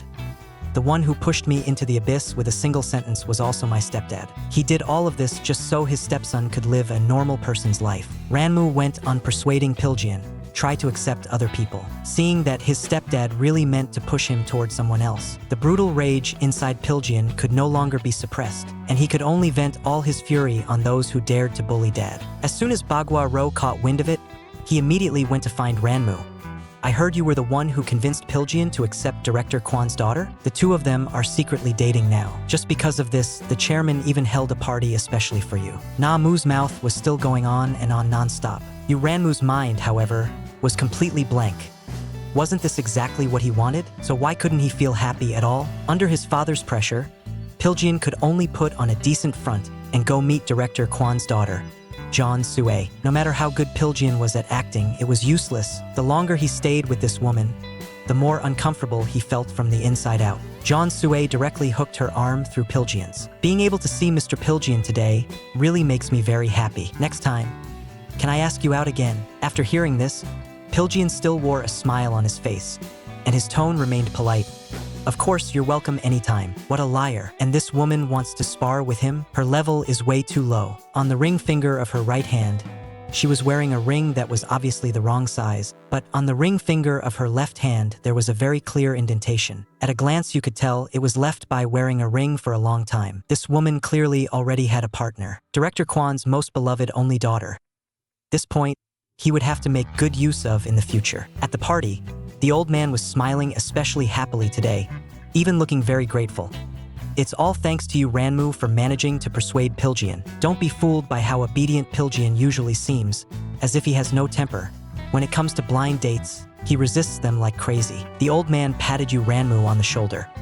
Are you still honestly following orders and continuing to be punished together with Jeol Ho and Na Ho? Seeing that you, Ranmu, didn't speak, the old man smiled again. That's true. Your temperament is too straightforward. You don't know how to slack off. It's been hard on those two all these years, having to endure their nausea every day to punish you. It's torture for them too. Let's stop it. The old man's tone sank. You don't need to suffer this kind of punishment anymore in the future. Speaking of it, Pilgyeon really is a child who causes people no end of worry. This time it was thanks to you that he was able to meet such a good girl. But I suppose this is your blessing too. Haven't you always treated that boy like your own son? That night, Ranmu went home with his body trembling. When he reached the bottom of his building, he saw Pilgyeon standing under the dim light waiting for him. Ranmu almost lunged forward in one motion, clutching Pilgyeon in a tight hug, as if afraid he would disappear in the very next second. Pilgyeon, you little brat. My good son. How did you grow up so much in the blink of an eye? Pilgyeon hugged Ranmu back just as tightly. Dad, are you drunk? Ranmu answered softly. Today, did you go to see Chairman Kwan's daughter? Pilgyeon stared straight into Ranmu's eyes. Wasn't it Dad who told me to go meet someone? Really? Did I actually say something like that? Ranmu only felt that he was utterly rotten. Every time, he pretended he was thinking for Pilgyeon's sake. Yet he kept saying things that went against his own heart. He still smiled as he said to Pilgyeon, "Really? Thank you for being so obedient." Then he left Pilgyeon standing there alone and turned around to flee back home. There was nothing funny about it at all, but he was devastated over such a small thing. He didn't want to push the person he loved most to someone else, but how could a stepfather and stepson be together? That kind of relationship wasn't normal and had to stop. So, rationally, Ranmu forced Pilgyeon to accept someone else, but emotionally, he was completely unwilling. He knew Pilgyeon had his own life, and he couldn't, out of selfishness, drag Pilgyeon down into the mud with him. No matter how miserable he felt, he had to end this relationship with his own hands and keep Pilgyeon from continuing to misunderstand him. To force himself to make up his mind once and for all, he called Jeol-ho. "We didn't manage to do it last time, right? This time, let's do it again." In the past, Ranmu always pushed Jeol-ho to go faster and faster, as if in that relationship all he could feel was pain. He had only thought, if one day he could pull himself away, maybe they could go back to how they were before. But after so many years, he already understood. There was no going back. Ranmu went out for a smoke halfway through, and in that brief break he said to Jeol-ho, "My dad said, it can be over now." Jeol-ho froze for a moment, then frowned and asked, "Then why did you still come to me?" Ranmu thought about it and, setting that little brat aside for the moment, realized that actually, there were other reasons too. "You say stop, then we stop." Ranmu held back his temper. "I'm really pissed off, and I originally thought I was already useless. But suddenly I could do it again. I just wanted to find someone to give it a try." He paused. "And no one is more suitable than you." After hearing this, Jeol-ho's expression instantly darkened. "Then today, I absolutely cannot disappoint you. I won't let you feel even a bit of pain." Jeol-ho stared at him. "Today, I'll cooperate with you properly. Tell me, how did that person do it?" Afterward, Naho walked Ranmu to the door, and with just one look he could tell something was very off with Ranmu's mood. Ranmu looked like he was keeping everyone 1,000 miles away. "I said I'm fine. What the hell are you worrying about? Hurry up and get lost." "Oh right," Ranmu added. "Don't tell Naho about this." In a car across the street, Pilgyeon saw the scene perfectly clearly. His eyes narrowed slightly, and even he himself didn't know how on earth he held himself back, managing to endure the whole night without rushing over. Ranmu yawned. "So sleepy this early in the morning. I'm not going to work today. I'll have Naho handle it for me." He looked up and saw Pilgyeon blocking his way in front. Obviously, he was waiting for him, like someone caught red-handed stealing food. He guiltily raised his hand to scratch his head. "What are you doing here? Are you going out for breakfast?" Pilgyeon stared at him without a word, and Ranmu's heart suddenly sank. Something was very wrong with Pilgyeon's expression. Was he angry? Why? In the end, it was still Pilgyeon who broke the silence first. "Dad, what did you and that man do?" With Pilgyeon laying the issue bare like that, Ranmu was stuck for a moment, completely at a loss for how to answer. The next second, Pilgyeon reached out to touch his neck, his voice trembling. "There are marks left here. A man who cheated came home, only to be caught red-handed by his stepson." Faced with the stepson's questioning, he couldn't get a single word out. Pilgyeon's hand was still resting on his stepfather's neck, his fingertips rubbing over that mark. His gaze was so dark it was frightening, and looking at Pilgyeon like this, Ranmu realized he really was angry. He couldn't let Pilgyeon keep having that kind of misconception about him. "So what if we've done everything that can be done? What does that have to do with you?" As if he suddenly lost control, Pilgyeon gripped Ranmu's hand in a vice. "Am I not good enough? Dad, you said you'd only want me. Is that not okay?" Ranmu struggled hard to break free of that grip. "What kind of nonsense are you spouting? Let go of me. Why should I agree to you? From the beginning, I only pitied you, that's why I went along with you. I admit I didn't think it through, but to end up in that kind of relationship with my own son, do you think that's normal?" Pilgyeon barely hesitated before blurting out, "Then I won't be your son anymore. Wouldn't that solve it?" Hearing this, Ranmu was shaking with anger. How could this brat say something like that? Then what meaning did everything he had gone through still have? He forced down his rage and practically roared, "Let go!" Seeing this posture, Dad really was about to get tough. Realizing this, Pilgyeon panicked instantly. He immediately fell to his knees with a thud. "Dad, I was just too angry. I said the wrong thing." He even tried humbly to grab the hem of Ranmu's clothes, but heard Ranmu say coldly, "Don't touch me." Pilgyeon didn't dare touch him again, and could only press his palms together and beg, "I was wrong. I'm begging you to forgive me. Okay? I'll never do that again. Please don't be mad at me." Looking at Pilgyeon kneeling on the ground and trembling violently, Ranmu knew he could not soften his heart. Until I take the initiative to contact you, don't appear in front of me. Throwing down these words, Ranmu immediately walked away without looking back. He was afraid that if he stayed even one more second, he wouldn't be able to hold on. And Pilgyeon did not chase after Ranmu to cling to him. His emotions were now stuck on the brink of losing control. He himself might go crazy in the very next second. But this time Dad really was a bit too much. It seemed he had to do something. He stood up and took out his phone. This trouble called John Sue had to be taken care of first. His good older brother would definitely cooperate obediently, right? Since he was little, Uncle had kept teaching him. If you want something, first learn to hide your emotions. Then, once you lock onto the right moment, seize it by any means necessary. The position of Dad would be his sooner or later. But today really put him in a bad mood. Just as Pilgyeon was lying tiredly on the bed, too lazy to move, there was a knock on the door, and right after that Hwang Ji-yu walked in. Seeing him lying there with no intention of getting up at all, Hwang Ji-yu said irritably, "I, a very busy man, am helping you work, and you're lying here with nothing to do, relaxed to death." When he saw Pilgyeon open his eyes and stare straight at him, he really had no way to deal with this freeloading younger brother. Speechless, he simply tossed the USB drive in his hand straight at Pilgyeon. "You were right, John Sue does have a man, but that man's nothing special." When Pilgyeon heard this, he laughed. No wonder he'd felt something was off all along. John Sue really is like a certain eyesore of a person. Even her taste in men is as bad as Mom's. Pilgyeon stretched lazily and loosened up his body, getting ready to head out, and Hwang Ji-yu asked, "Where are you going and what are you going to do?" Hwang Ji-yu asked again, "Where are you going and what are you going to do?" Pilgyeon smiled. "Obviously, I'm going to stir things up. Aren't you very interested in Chairman John's project this time, bro? Let's see just how much Chairman John really cares about this daughter of his.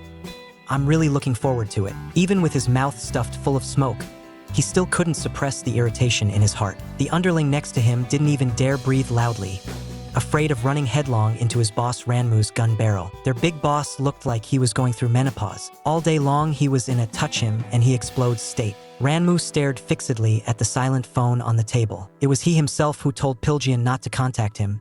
It was he himself who told Pilgyeon not to contact him. Honestly, clearly it was he himself who told Pilgyeon not to contact him. What is he still hoping for here? But as soon as he thinks of Pilgyeon's pitiful look, softly begging him for forgiveness, he still can't help worrying about that brat. He decides to go and take a look anyway. Yes, he's just gonna check whether that kid scraped his knee. That guy's skin is too delicate. Even the slightest mark takes a long time to fade. Very soon, Ranmu finds Pilgyeon. After all, Pilgyeon is on a high-profile date. His whereabouts are hardly a secret. The moment he arrives, he sees Pilgyeon is holding a woman in an intimate embrace. That woman should be Chairman John's daughter, and she really is very beautiful. The two of them standing together stab at his eyes, making them ache. His chest throbs with sharp pain again and again. Why has the spot been hurting all the time lately? But how did this little punk end up coming to a place like this for a date? This is not exactly a decent place. Pilgyeon and she walk into the noisy bar, and John Sue can't help sighing. "It's been so long since I've come to a place like this. I guess I have you to thank for letting me get out and breathe a little today. But it seems not just anyone can get in here." Pilgyeon says, "It was an invitation from Brother Gao." John Sue pauses for a moment. "Looks like you two are very close. I've met Brother Dai too. He's a really good person. However, Mr. Pilgyeon, you still need to be more careful from now on, so you don't get targeted by those people with ulterior motives." Pilgyeon looked at her and smiled with a hint of playfulness. "The one who should be careful is you know? Especially that man you're dating right now. How much do you really know about him?" John Sue stared at him in disbelief, forcing herself to stay calm. "I don't know what you're talking about." But Pilgyeon pulled her closer in a more intimate way and lowered his voice. "That man's name is Han Jian-yu, right?" John Sue's expression instantly turned to terror. "Don't be nervous, and don't be scared. I don't care about that." Pilgyeon paused. "After all, we're in the same boat. We're both obedient children who listen to our father." The more John Sue listened, the more uneasy she felt. She suddenly stood up and was about to leave. Pilgyeon didn't stop her. Anyway, the show was about to begin. As soon as John Sue stepped out of the private room, she was surrounded by two small-time thugs. In the middle of the struggle, John Sue saw the lunatic, someone who should never have appeared here. What stung even more was that he was hiding in a corner, making out with another woman. She called out to stop him. When he turned and saw it was her, his whole body immediately tensed up. No matter how dangerous she was right now, he just tightened his arm around the woman beside him and tried to leave, hurriedly explaining to the woman, You've got the wrong person. John Sue watched this scene in utter disbelief. Big sis, you're quite the popular one. But how could little brat possibly be willing to just take the beating? The few of them immediately moved to give Pilgyeon a lesson. No one knew what Pilgyeon and that woman were doing inside. They'd been dawdling for so long and still hadn't come out. Ranmu had already smoked all the cigarettes on him. With a belly full of anger and nowhere to vent it, he could only irritably get out of the car, ready to buy more. Just then he happened to hear people coming out of the bar talking. Someone inside had started a fight. Hearing this, Ranmu's heart suddenly sank. Could it be that little Hwanzi was being bullied in there? The moment he thought of that possibility, he couldn't sit still for another second. He had to go in and check. But as soon as he reached the door, he was stopped by security, who held out a hand for his invitation. Ranmu could only give a dry laugh to smooth things over. I'm just going in to look for my son. I'll be out soon. The next second, however, he was icily blocked again. He was so angry he actually laughed. He really hadn't wanted to use force, but with skills like that, they were nothing in his eyes. He threw a punch, and the man was knocked flat on his back on the ground on the spot. Very quickly, a crowd of people gathered at the entrance. Inside, Pilgyeon was pinning little brat hard to the floor and fucking him ruthlessly. At that moment, Pilgyeon's phone suddenly rang. Little brat couldn't move and could only stare at the source of the ringtone like he grabbed a lifeline. Since the phone was ringing, he would definitely answer it, but reality slapped him in the face. Pilgyeon snatched up the phone and smashed it down toward his head. He even had a smile on his lips, as if coaxing him. Don't be afraid, you won't die. If you really died, that's when I'd be in trouble. So, for now, just make do with this one. His crazed, out-of-control behavior scared John Sue beside him so much that she kept screaming. But Pilgyeon's hands swinging the blows didn't slow down at all. Suddenly, Pilgyeon stopped, like he had heard his dad calling him. He held his breath and checked again. It really was his dad's voice. It wasn't an illusion. Dad had come for him. His hand loosened, the phone fell, and he started looking around in a panic. Dad! He saw his dad running toward him, but in the next second, there was a heavy thud above his head. The figure rushing toward him in his eyes instantly grew more and more blurry. He really hadn't expected that someone so used to cracking other people on the head, would one day have someone smash a bottle over his own. Ranmu seemed to have completely lost control, laying into that person in a wild flurry, like he'd fallen into some kind of frenzy. It wasn't until someone shouted Pilgyeon's name that he suddenly snapped back to himself and turned to check how Pilgyeon was. But what was wrong with his legs? They were so useless. No matter how hard he tried, he just couldn't stand up. He stumbled and crawled his way over to Pilgyeon, throwing himself at him, comforting him over and over. Pilgyeon, don't be scared. Dad is here. Looking at Pilgyeon, covered in blood and already unconscious, his vision went black for a moment. Ranmu's hands were shaking badly as he pressed hard over the wound on his head. His voice hoarse as he yelled, "Brat, don't you dare fall asleep. Open your eyes for me. How could there be so much blood?" He gently gathered Pilgyeon into his arms, pressing close to his ear to coax him in a low voice. "Brat, pull yourself together." He was about to go crazy. Why still hasn't he woken up? Did his head get hit so badly that he can't wake up? I'm begging you. Please be all right. Don't scare me. Daddy gets scared too. As long as the stepson cries, he can shatter this old man's heart to pieces. Holding him gently, lifting him high up. So long as you wake up, anything is fine. Ranmu sat outside the operating room, as if his whole being had been drained, his soul gone. Namu couldn't bear to keep watching him like that, so out of control, he wanted to pull his bro back to reality. It's just a concussion, he'll wake up soon. But Ranmu only kept mumbling over and over. He lost so much blood. Namu was speechless too. What is it we do again? Haven't you seen blood before? Isn't fighting really common? This isn't a big problem. It really isn't a big problem. Yet as he was talking, he suddenly froze. He even wondered if he was seeing things. Ranmu had actually started crying over there. The man who never made a sound, no matter how much he suffered before, was now crying like a child. You have no idea how much I treasure him. I've raised him to be so beautiful. How could this? Namu hurriedly patted his back to coax him. I get it. It's okay. It really is okay. But Ranmu was still sobbing his complaint. But his head's got such a big hole in it. I deserve to die. I never should have let that adorable little thing suffer like this. Namu sighed and went on comforting him. You've practically tormented yourself to death already. Didn't you already hand it over to Jeol Ho to deal with? Just take a break first. Suddenly, Ranmu jerked his head up, his face full of rage. It's all that punk Wang Gongtae's fault. He's definitely just picking a fight on purpose because of the personnel reshuffle. I'm gonna kill him with my own hands. Namu was about to break down. He really didn't know how to comfort people. 1 second ago, Ranmu had been crying so pitifully. The next second, he turned ferocious, like he was ready to risk his life. Oh God, is his bro really hitting menopause this early? After that, Ranmu walked into the ward and stared at the still unconscious Pilgyeon. A sense of unprecedented defeat surged in his chest. Pilgyeon, what am I supposed to do? How did you grow up in the blink of an eye? To the point I can barely keep up with you. In his dream, Pilgyeon remembered the scene of the first time he met the uncle. Your name is Pilgyeon, right? Your father is Hwang Song-yu.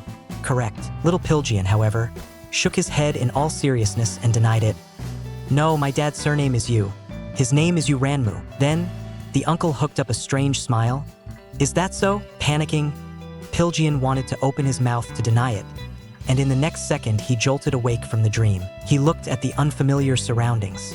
This is a hospital? How did I end up here? But that dream just now, did it really never happen? Right, where's Dad? I feel like I really saw Dad just now. When Ranmu returned to the ward, he saw this scene. Pilgyeon was calling out to him in a panic like an abandoned child. Ranmu strode quickly to the bedside and caught his gaze. You're awake? Do you feel uncomfortable anywhere? Pilgyeon only stared blankly at you, Ranmu. Seeing him like this, Ranmu's heart tightened, and he raised his hand to gently touch his face. You brat, you've been lying here for 2 days already. Your face has gotten so thin it's hardly recognizable. I'll go get the doctor.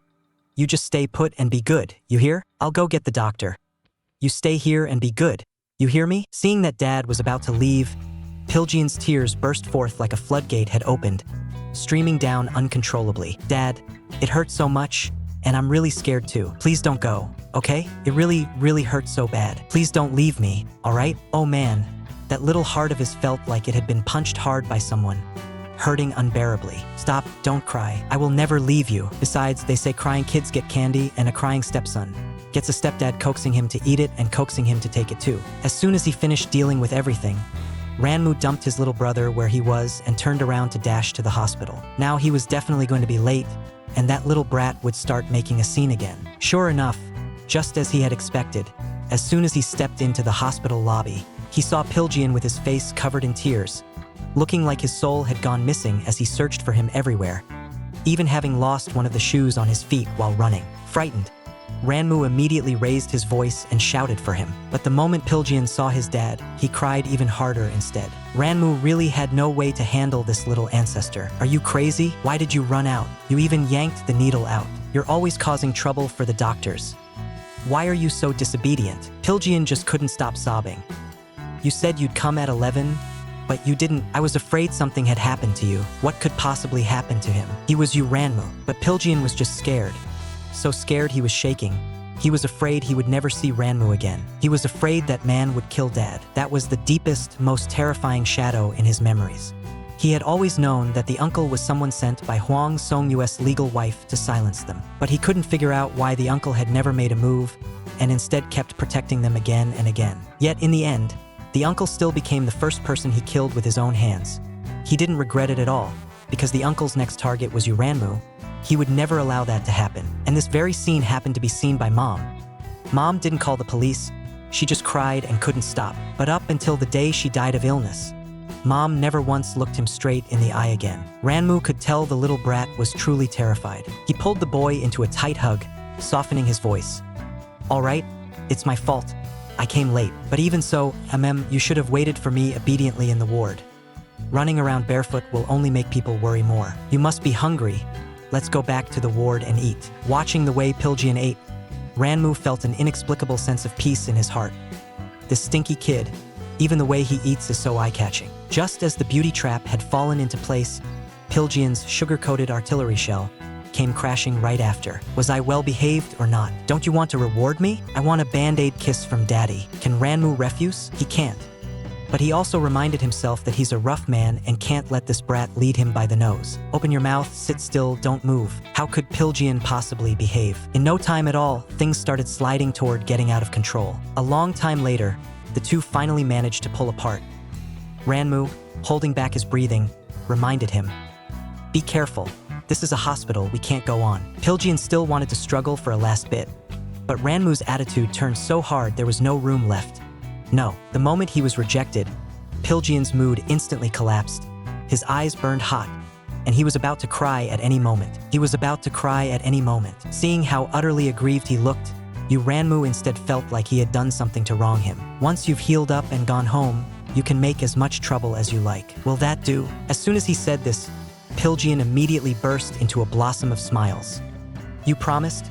You're not allowed to go back on it. Looking at that sly little fox face, Ranmu swallowed and hurried to add, it has to be within what I can handle. I love Daddy the most. Rub, I love Daddy the most. Then can I still have Daddy's band-aid right now? Ranmu still didn't know. Just because of this promise of his, Pilgyeon had used all of his 108 kinds of cuteness. The man hadn't expected that casually agreeing to his stepson's request would later torment him to the point of utter misery. The wound on his head had healed, but there was Pan a bald patch. Pilgyeon was afraid Ranmu would dislike him and felt flustered. So he asked in a low voice, Dad, do you think I've become ugly? What on earth is going on in this little brat's head? The back of your head is bald. What does that have to do with your face? After getting a satisfactory answer, Pilgyeon immediately hugged his dad and acted spoiled. Dad, I really, really love you. Then tonight, can I look forward to a little something? There's something I especially want to do right now, and Dad's body just happens to be so strong. Seeing that pair of longing eyes on Pilgyeon's face, Ranmu instantly had a bad premonition. It's over. The little brat is definitely going to go all out and wear him out this time. To vent Pilgyeon's anger, Ranmu took Na-ho to go smash up Hwang Gongtae's place. The two of them personally joined the fight, practically felling one person with each punch, and the other side was quickly beaten into complete defeat. Na-ho noticed that something was off with Ranmu's movements today. His speed was also clearly a notch slower than before. Ranmu immediately let out an awkward dry laugh. Really? Maybe it's my age catching up with me. My legs just don't listen anymore. By now, that kid Hwang Gongtae had already slipped away without a trace as soon as he got wind of it. Ranmu's old back was about to give out too. Afraid he'd expose himself, he had to pull out immediately. On the other side, Pilgyeon had arranged to meet that accomplice Byeonbok. He'd heard that Pilgyeon had actually had his head smashed open by someone, and he'd originally planned to have a good laugh at him. With just one look, Pilgyeon scared him into shutting up on the spot. From Byeonbok's mouth, he learned that of the people who bullied Dad, only 2 were left now. Pilgyeon immediately frowned. That can't be right. There should still be one more. Byeonbok said that guy had already been killed by the one with the codename Sa. Hearing this, Pilgyeon's expression sank. How could it be such a coincidence? Lately, he'd had a ridiculous thought. He suspected he'd been played, that the uncle wasn't dead at all. After all, the only person who could assign a job to Sa was the uncle. Pilgyeon stepped toward Byeonbok bit by bit, smiling as he spoke. Don't you think it's strange? I keep feeling like the uncle is watching me from behind. I was clearly the one who finished him off with my own hands. Tell me, do you think ghosts really exist in this world? Ranmu walked down to the first floor and saw that the lights at home were still on. Looks like that brat had come back. His steps paused for a moment. He actually didn't quite dare to walk forward. Serves him right. All it took was a few sweet words from that brat, and he obediently did as he was told and put the thing inside. Is he really going to stumble over this kid for the rest of his life? He didn't dare think about what exactly was waiting for him at home. Sure enough, the moment the door opened, he saw Pilgyeon, fresh out of the shower, standing at the entrance waiting for him. Seeing him come back, Pilgyeon happily pounced on him like a mutt that has just seen a bone, eyes lighting up. Dad, I've been waiting for you this whole time. Before he could even finish the sentence, Pilgyeon was already impatiently tugging at Ranmu's clothes, wanting to check him right away. Ranmu's whole face flushed red in an instant, and he forcibly found an excuse, saying he had to go wash up first. Pilgyeon wanted to wait and see the results, so how could he possibly let him go?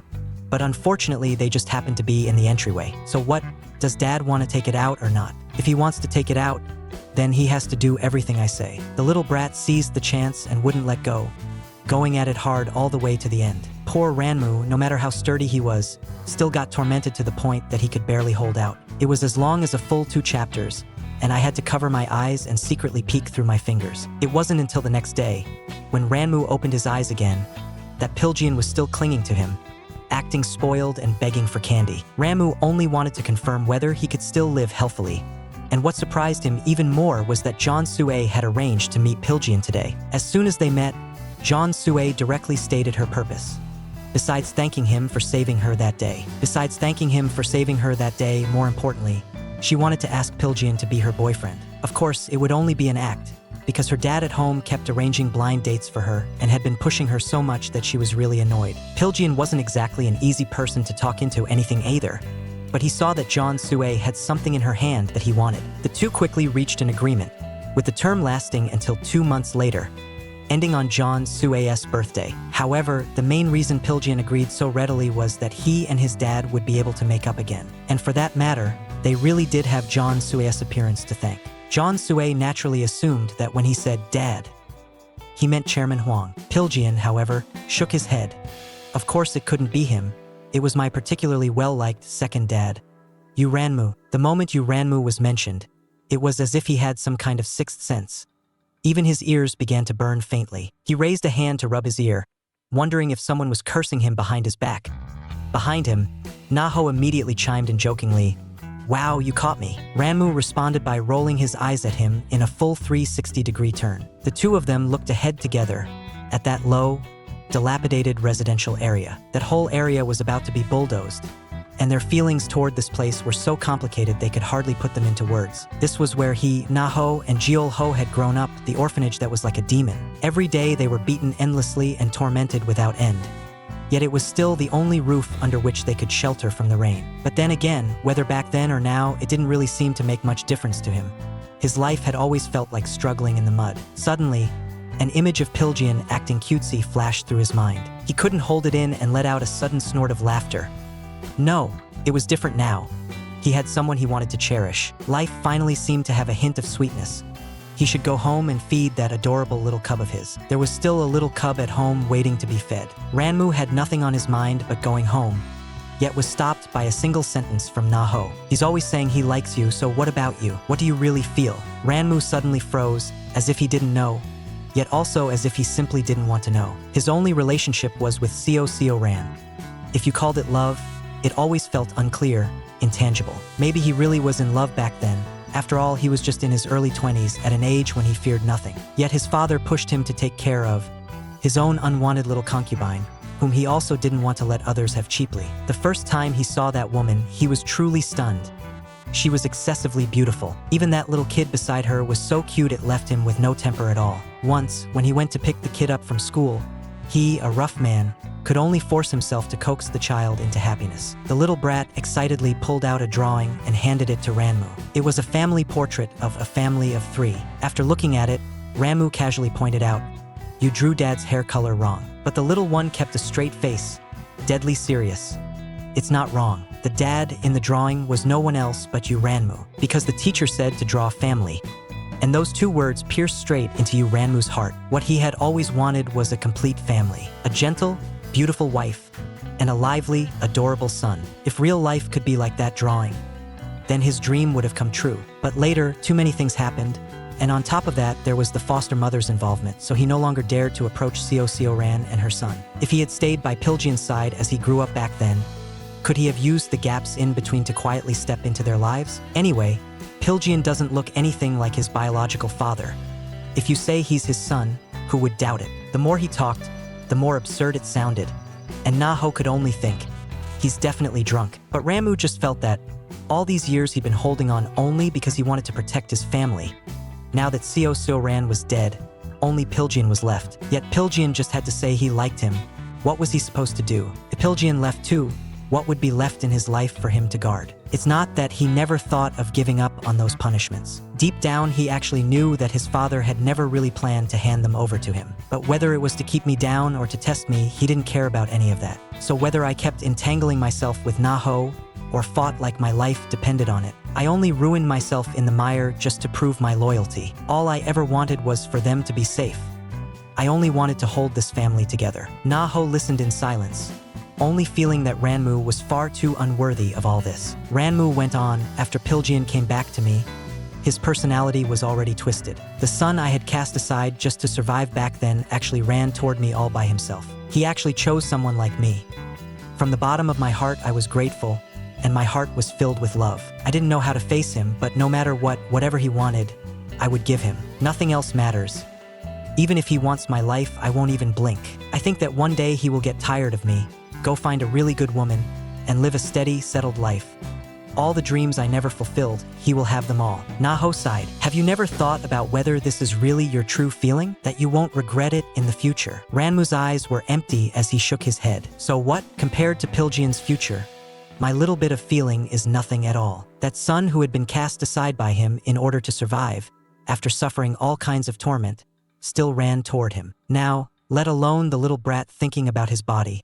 Even if he wanted his life, Ranmu would give it without the slightest hesitation. When he went home that night, Ranmu brought back a whole roasted chicken, which had been Pilgyeon's favorite when he was little. He didn't notice the expression on the little brat's face that looked like he wanted to speak but didn't dare. Ranmu only hurried to take a shower, planning to eat the chicken together with Pilgyeon later. After they finished eating, Ranmu picked up the biggest drumstick and directly held it to Pilgyeon's mouth. Watching Pilgyeon eat with such relish, he was even happier than if he were eating it himself. Just as Pilgyeon was carefully licking his fingers, he suddenly heard Pilgyeon speak. "Dad, I've decided to start dating John Sue." Ranmu suddenly felt a stabbing pain in his chest. He slowly let out a breath, forcing himself to stay steady. "Oh, why so sudden?" Pilgyeon replied.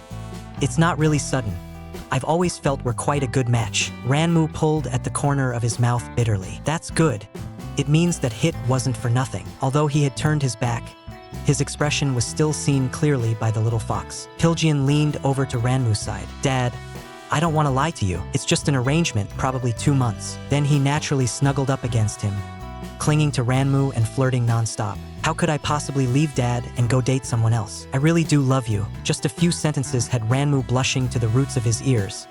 "Why am I so easy to tease? Is menopause here already? Damn it, I'm obviously still young." That day, Pilgyeon headed out on a date as usual. John Sue could tell at a glance that Pilgyeon was in a great mood. Pilgyeon immediately showed off. "Is it that obvious? Dad told me to come home early today." It turned out that when Pilgyeon had gone out in the morning, Ranmu had been sitting on the sofa with a dark face. He clearly knew Pilgyeon's date was fake, but he still felt ridiculously upset. He jabbed at the TV remote at random. Pilgyeon was even more delighted inside. "Looks like Dad is jealous." He immediately knelt down by his dad's side to butter him up. "Dad, I'll come back early today. We can have dinner together." Seeing Ranmu stunned into silence, Pilgyeon asked in puzzled pursuit, "Then what time is best for me to come back?" Ranmu exhaled again, unable to say himself. "What am I even being so dramatic about? Come back after you've eaten. Aren't you going on a date? Have fun." Pilgyeon immediately wrapped his arm around Ranmu's waist and objected outright. "What date? This is work." Ranmu, however, snapped back at him. "What work? It's not like you're a gigolo. Actually, if we seriously talk it through, it's pretty nice." Hearing something he didn't want to hear, Pilgyeon directly blocked Ranmu's chattering little mouth. "Baby, I only love you." Ranmu hurriedly pushed him away. "You're going to be late. Hurry up and go." But looking at Ranmu's face flushed bright red with embarrassment, how could Pilgyeon bear to leave? The flirting expert immediately launched a new round of offensive. "It'd be great if we could have dinner together tonight." Ranmu couldn't withstand it at all. "Never mind just having dinner. I'd even be fine with eating you up." So if he's really going to feast to his heart's content, how could Pilgyeon possibly be in a bad mood? Looking at that little tagalong following behind him, "Director John seems really displeased with me. Looks like he was scared by what happened last time." John Sue pretended to be close and hooked her arm through Pilgyeon's. She lowered her voice and said, "Anyway, thank you for letting me see his true colors. Since we've already gotten to this position, we might as well do it properly, so that when they go back, we can give them something to report." The stepson goes on a date, but the old man is annoyed in every possible way, still stubbornly insisting he doesn't care. Ranmu sat in the office, the air pressure around him dropping like it had fallen several more degrees. Seeing him like this, Naho teased, "Ranmu, stop frowning all the time. At our age, you'd better be careful about getting wrinkles." Yet the person who's been especially concerned about his image lately actually had no reaction at all to these words. Naho was completely baffled by him, and only then did he learn from the underling's mouth that it turned out that punk Hwang Pilgyeon had really gone on a date. Only now did Naho finally see the light. Didn't he say he didn't care about his own feelings at all? Looking at it now, he clearly cares like crazy. At this moment, Ranmu's mind was filled with only one thought. Would Pilgyeon get into trouble again like last time? No, he absolutely would not allow it to happen again. But when he saw with his own eyes that Pilgyeon and John Sue were on a date, Ranmu started regretting it again. Why on earth had he sneaked along like this? Why can't he ever let go? Is he really worried about Pilgyeon's safety? Or is it something else? When did he become like this? But then again, the brat really has grown up. He's already 31 this year. Back when he met Seo Ran, he himself had only been 20. That was exactly the perfect age for falling in love. Just then, it felt like something fiercely stabbed Ranmu's eyes, because Pilgyeon pulled Jeon Sue into his arms, posing as if he were about to kiss her. He really couldn't bear to watch this scene.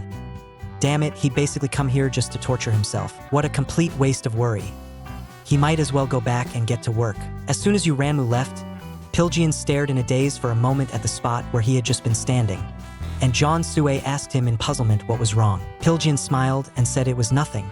Director Jeon really does dote on his older sister. So many people were watching her that Jeon Sue could only awkwardly mumble an apology. In the evening, the section overseen by Ranmu was under construction, and lately there had always been people coming to cause trouble. He had originally been so frustrated he was about to explode, and now he had finally caught someone he could vent on.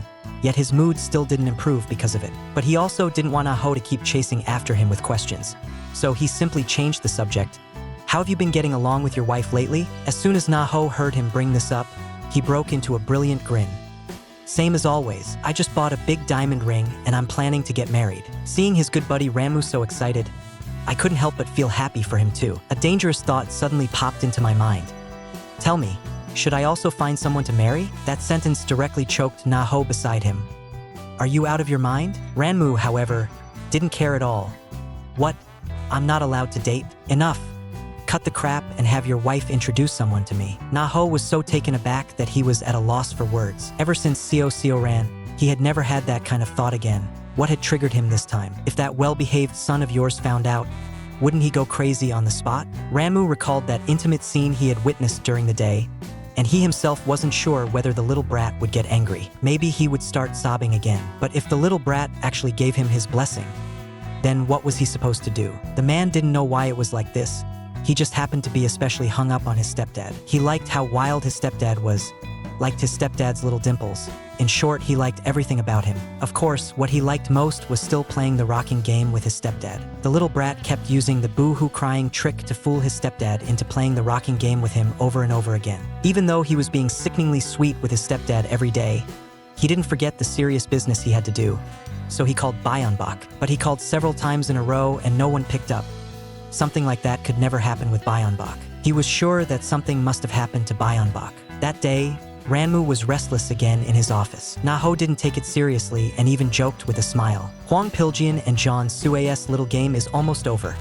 That kid will be back at your side soon. As soon as Ah-ho said that, Ranmu's face instantly turned bright red. This time, of course, Ah-ho wasn't going to let the opportunity slip by. I was just saying it casually, and look how worked up you got. He goes on dates, and you still secretly trail after him every day. You still want to act tough now? Still won't admit it? Seeing Ranmu still tangled up like that, Ah-ho sighed and tried to persuade him.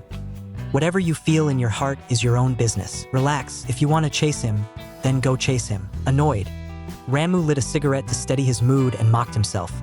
Someone like him, is he really qualified? Should he even try to hold on to that bit of extravagant hope?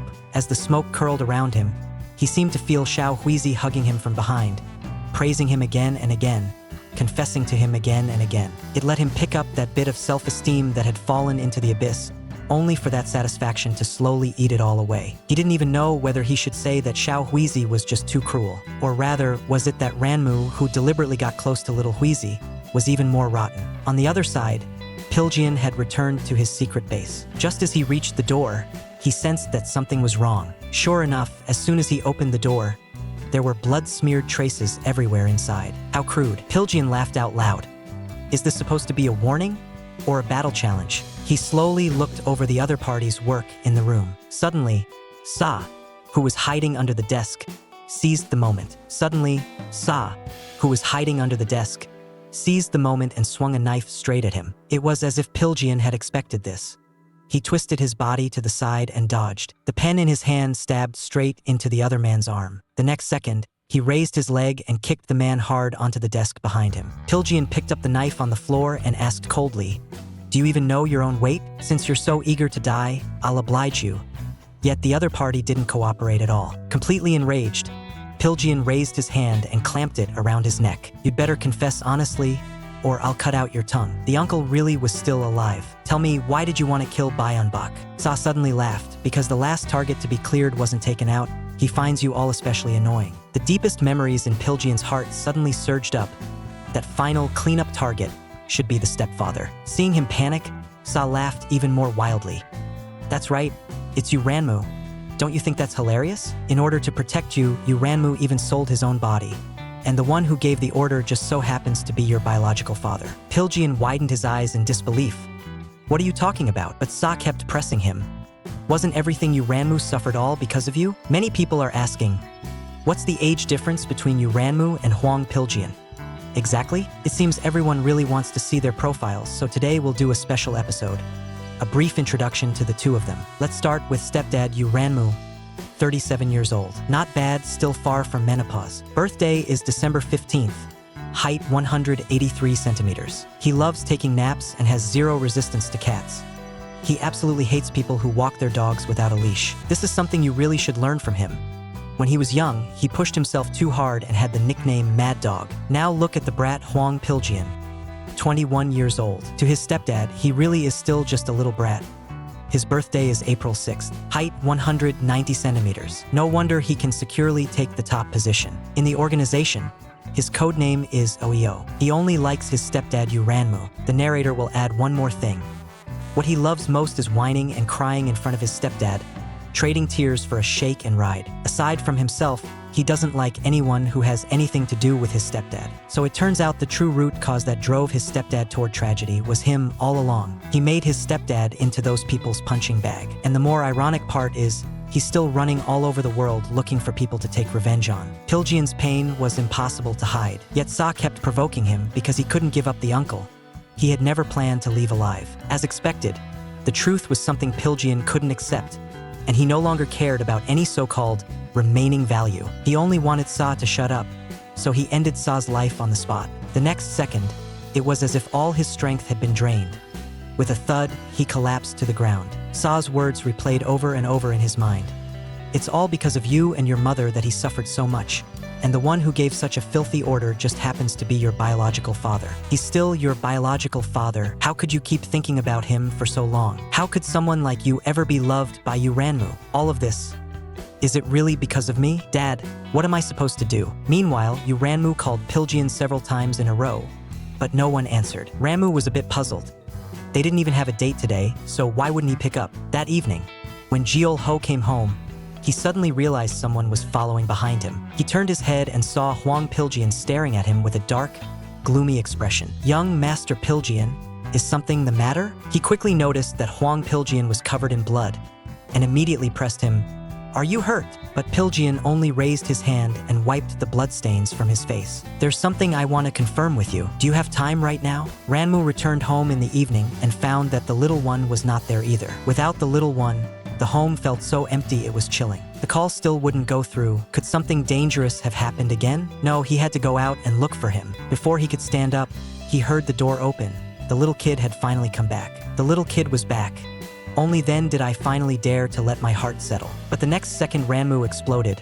Hwang Pilgyeon, why didn't you answer my calls? The words had just left his mouth when Ranmu froze. He smelled a strong scent of blood on Pilgyeon. Yet Pilgyeon didn't look injured.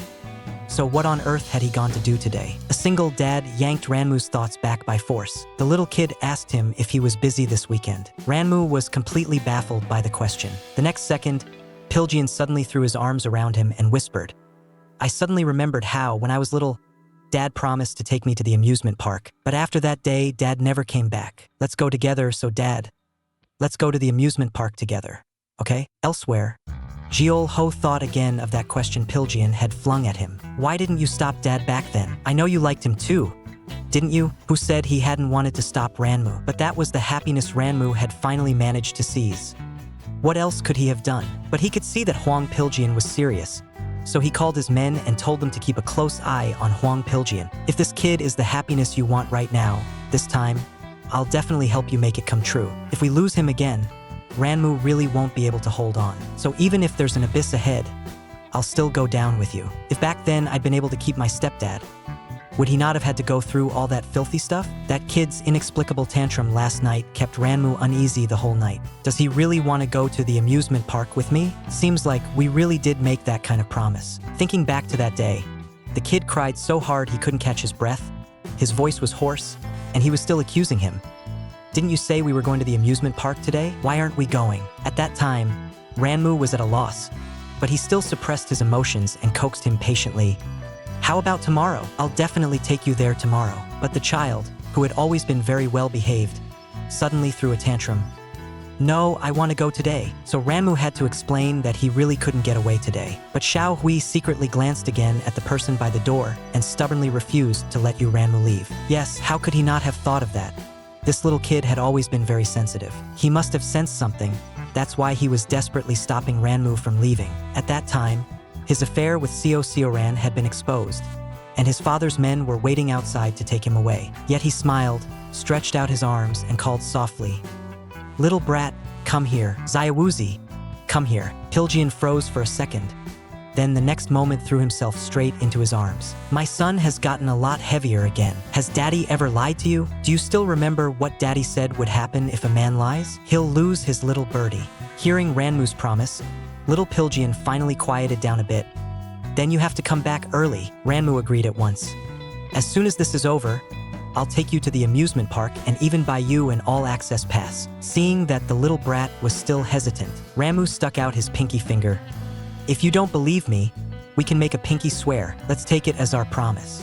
Okay? Back then I really thought I was completely done for. I never expected that I wouldn't die in the end, and that I'd survive in that kind of way. And later I was even able to meet you again. Compared to Seo Seoran, who cried until she lost control, it's actually your expressionless face that I remember more clearly. But that very same you, now I can smell the scent of slaughter on you. Do they call you OEO, behind your back? Are you still active in that organization now? He was clearly trying his best to avoid facing this fact, yet he still secretly went to look up the organization called Swamp. He heard that after the boss named Gang fell, the organization quickly disbanded. More importantly, he had been following all this time and hadn't noticed anything unusual about Xiao Huizi. So what on earth was Xiao Huizi doing where he couldn't see? He thought for a long time but still had no answer. So Ranmu decided to find a chance to lay all the cards on the table with Xiao Huizi and ask her face to face. In the evening, just after Ranmu finished his shower, he saw Pilgeon blocking the bathroom door. Why aren't you asleep yet? Pilgeon immediately pretended to be good. I want to sleep with Dad. Ranmu's face was full of speechlessness. Already so big, and still thinking every day about sleeping with Dad. Then he asked again, are we still going to the amusement park tomorrow? It seemed the stepdad had remembered their promise. He walked over to the sofa beside them, sat down and patted his thigh. His meaning couldn't have been clearer, so disrespectful of age and seniority. Ranmu's scalp tingled, but he still obediently sat down on him. He even worriedly asked whether Xiao Huizi was heavy. Pilgeon shook his head, and in the next second wrapped his arms tightly around you, Ranmu. Dad, thank you for being willing to keep our promise. I'm really happy. Can you feel how much I like you? Dad, I really love you. Ranmu looked at this little kid, but his heart suddenly sank. Why did he instead feel that the little one was very sad? Why did he feel that the little one was very sad? As if he was going to cry in the very next second. This was completely different from that old feeling of crying and acting spoiled at the same time. He hugged the little one back, his voice lowering. Are you really happy? I'm sorry, I'm late. Why, of all times, did a moment this happy make Ranmu so flustered, so at a loss, even so sad? To fulfill the promise, Ranmu took Pilgeon to the amusement park. As soon as they entered the park, it was packed with people, and Ranmu called out to the little one, directly reaching out his hand. There were too many people. Don't get separated. Pilgeon hesitated for a moment, but still gently placed his hand into Ranmu's palm. Was this really okay? He still remembered that the stepdad didn't like it, didn't like them having any affectionate gestures in front of others. But Ranmu's mindset had already changed without him even realizing it. So what? If they want to look, let them look all they want. See, aren't they all holding hands? Why can't we? If anyone dares to stare at you, just glare right back. With me here, what are you afraid of? After hearing this, Pilgeon's eyes lit up, and he smiled especially happily. Ranmu originally thought the little one would at most ride something like the carousel, but he specifically chose all the thrilling rides, and Ranmu's arms and legs were about to fall apart. Seeing the little kid so happy, Ranmu suddenly felt that everything was worth it. When buying water, Ranmu saw a rabbit ear headband. The little kid was obviously very interested, so Ranmu immediately had him try it on, and the next second, he directly gained an oversized little bunny. Ranmu was instantly bewitched on the spot. It was too cute, simply deadly. He immediately took out money to pay. Buy it right away, buy it now. They kept playing until the sun went down. Ranmu was so tired he could barely stand, but the little kid was absurdly energetic, like he would never run out of power. Yet when the little kid asked him if he was tired, Ranmu couldn't bear to dampen the little kid's enthusiasm, so he could only find an excuse and say he just didn't like places with too many people. Seeing him like this, the little kid said he would go buy some drinks. Ranmu didn't think much of it, only telling him to go and come back quickly. As he waited and waited, Ranmu suddenly wanted to smoke a cigarette, but the moment he thought of the little kid wearing the rabbit ears, his mind instantly turned into a mess. He was in such a good mood, he was even willing to help passing strangers take photos. But the sky was already full of stars, and the little kid still hadn't come back. And only then did Ranmu sense something was wrong.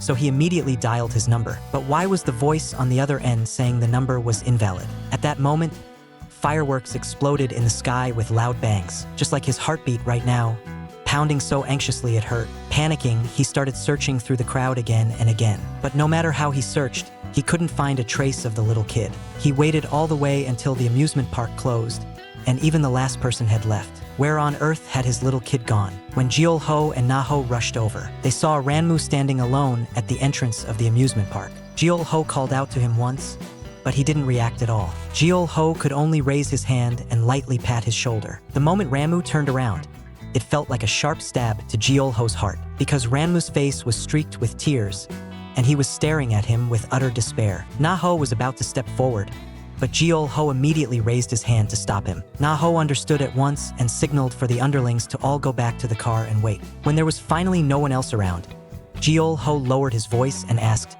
"Can you tell me what happened?" Ranmu was clutching his own clothes in a death grip, his whole body shaking helplessly, and Pilgyeon had suddenly disappeared. "I never should have brought him out. Did he get lost and can't find me?" Jeol-ho hesitated for a moment, then still pulled Ranmu into a hug and comforted him in a low voice. "Don't cry. The brothers are all watching. There are people following the young master.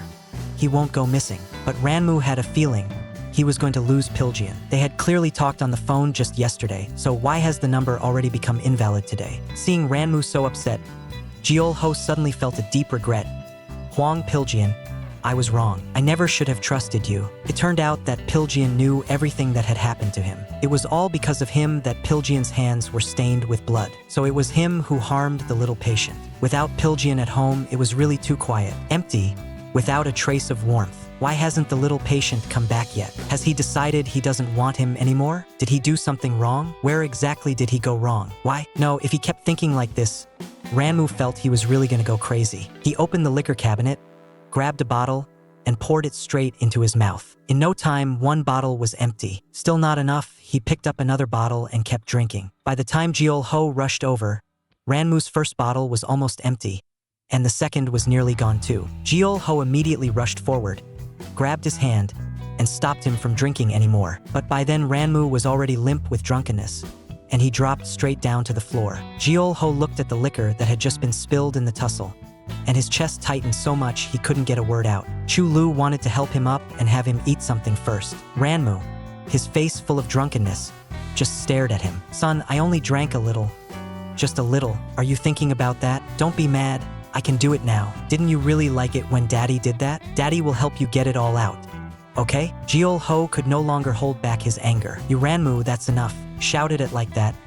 Ranmu suddenly sobered up and stared at Jeol-ho in disbelief. "How are you here? Where's Hwang Pilgyeon? Where did he go?" It was as if Ranmu suddenly came to his senses, and he immediately started panicking and looking around. He was just here a moment ago. How did he suddenly disappear? Where's his little Wanja? Why is he nowhere to be found in the house? Where's his little Haija? Why is he nowhere to be found in the house? Jeol-ho grabbed Ranmu in a tight hug and raised his hand to cover Ranmu's eyes, reddened from crying. "Ranmu, don't be like this. Okay? I'll go help you look for him right away. So I'm begging you, please don't fall apart again." He couldn't let Ranmu become like this. It took a lot of effort to finally coax Ranmu to sleep, and only then did he call Na-ho to ask what was going on. Things were very tricky on Hwang Pilgyeon's side. He had shaken off everyone who was following him. From the mouth of someone who was still relatively clear-headed, they learned that he seemed to be looking for Bak Ungmyeong, and that person was the youngest one among the group who had gone to gang rape Ranmu back then. After hearing this news, to be on the safe side, he checked out that whole group of people again. He then discovered that all of them had gone missing. It was as if Hwang Pilgyeon had slaughtered them all. When Jeol-ho heard this, his heart suddenly sank. Could this kid be about to stir up an even bigger mess? Na-ho, however, naively thought, maybe once he takes care of Bak Ungmyeong, he'll come back? Jeol-ho hoped so too, but it was clearly impossible. For just one Bak Ungmyeong, he had no need to vanish like this. And the people who bullied Ranmu haven't all been dealt with. At least there's still him and Na-ho. So he warned Na-ho to be extra careful recently and not to let his guard down. And everything Jeol-ho and the others said was heard loud and clear by Ranmu standing behind the door. He couldn't sleep at all. He only pretended to be fine so Jeol-ho wouldn't worry. But in the end, he heard every single thing clearly. So Pilgyeon has known about all this for a long time? Is that why he became like this now? To become someone whose hands are covered in blood, all because of him. Someone like him shouldn't even be alive in this world. Even all that in the past, he himself feels filthy. Is that brat disgusted with him too? Is that why he left without a word? In the darkness, Ranmu frantically searched everywhere, so anxious he could barely breathe. Finally, he saw Pilgyeon standing in the light ahead. Pilgyeon looked at him with a blank face. In that instant, Ranmu's heart sank suddenly, and panic surged up all at once. Where did you go? Come back with me now. Pilgyeon clearly resisted his approach. Don't come any closer. You make me feel sick. Sick? So the brat really does think of him that way? It's not like that. Don't go. I'm begging you. Don't treat me like this. Hearing Ranmu's shout, Jeol-ho barged straight in and saw Ranmu wrapping himself in the quilt, shaking uncontrollably. He yanked the blanket away, only then seeing Ranmu's expression clearly.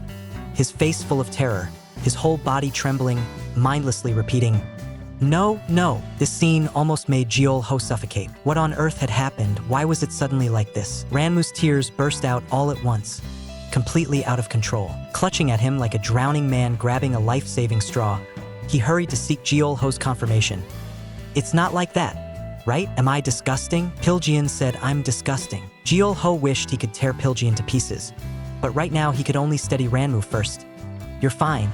Not disgusting at all. The young master wouldn't say something like that either. But then why did he shake me off? Jeol-ho held Ranmu tightly in his arms. It was just a dream. Ranmu still had to chase after an answer. What makes you say it was a dream? Then can you prove that I'm not disgusting? Jeol-ho didn't give him the chance to finish and kissed him directly, blocking his mouth.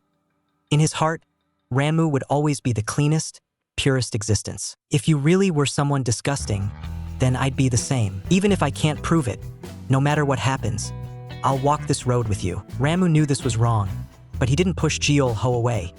With this body he believed to be filthy, he could still feel a bit of warmth from someone else. That bit of warmth was like a rope, yanking him back toward reality. Turns out those crowding around him all this time were nothing but a rabble. On the nightstand, Ranmu's phone kept ringing nonstop. Jeol-ho did not allow any interruptions at a time like this. He directly pressed the screen off and flipped the phone face down. When Ranmu woke up again, his throat was so dry it hurt, and he called for Jeol-ho to get him some water. But the room was unnaturally quiet. Jeol-ho must have gone out. He reached for his phone, wanting to see what time it was. Several missed calls were flashing on the screen, and that unfamiliar number somehow made him feel very warm for no reason, so he immediately called it back. The call went through, but the other party didn't say a word. He could almost be certain it was that little brat. He bit out the words and asked, Pilgyeon, is that you? He waited for a very, very long time before hearing the other side call out softly, Dad. In that instant, a wave of grievance surged up in Ranmu like a tide. Pilgyeon, where are you? Whatever it is you're trying to do, let's stop it here. Whatever it is you're trying to do, let's stop it here. You come back, and I'll explain everything to you, okay? He froze, then repeated it again. You come back, I'll explain everything to you, okay? But the kid only murmured, Dad, you have to remember, I love you, never forget that. Hearing this, Ranmu understood. This kid wasn't planning on coming back. But Ranmu still pressed him with one more question. Then right now, do you still love me? Pilgyeon only said, I'm sorry, and then hung up the phone. His little brat really isn't coming back. Really isn't coming back. He really doesn't want him anymore. 40 li after the madman's love, because Jeol-ho and the others were his good brothers.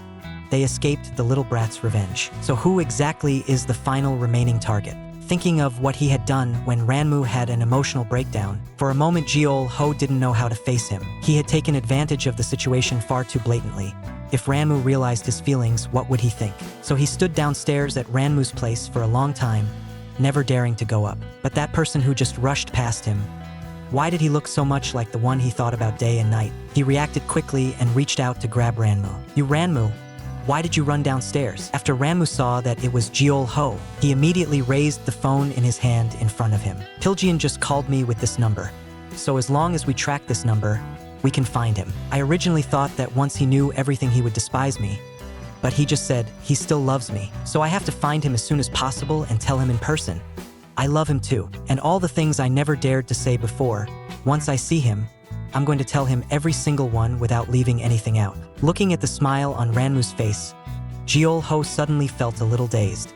He remembered every smile Ranmu had ever had since he was a child. But starting from yesterday, he had already begun to waver. He was starting to feel that the happiness Ranmu wanted, he could give it too. As long as he's willing to be a bit more selfish, I'll be able to stay with him when Ranmu is in so much pain he's shaking, so that he can at least taste a bit of happiness too. He could have been the one to give Ranmu happiness in the first place, but now he understands there will be no happiness. Yesterday Ranmu didn't really accept him at all.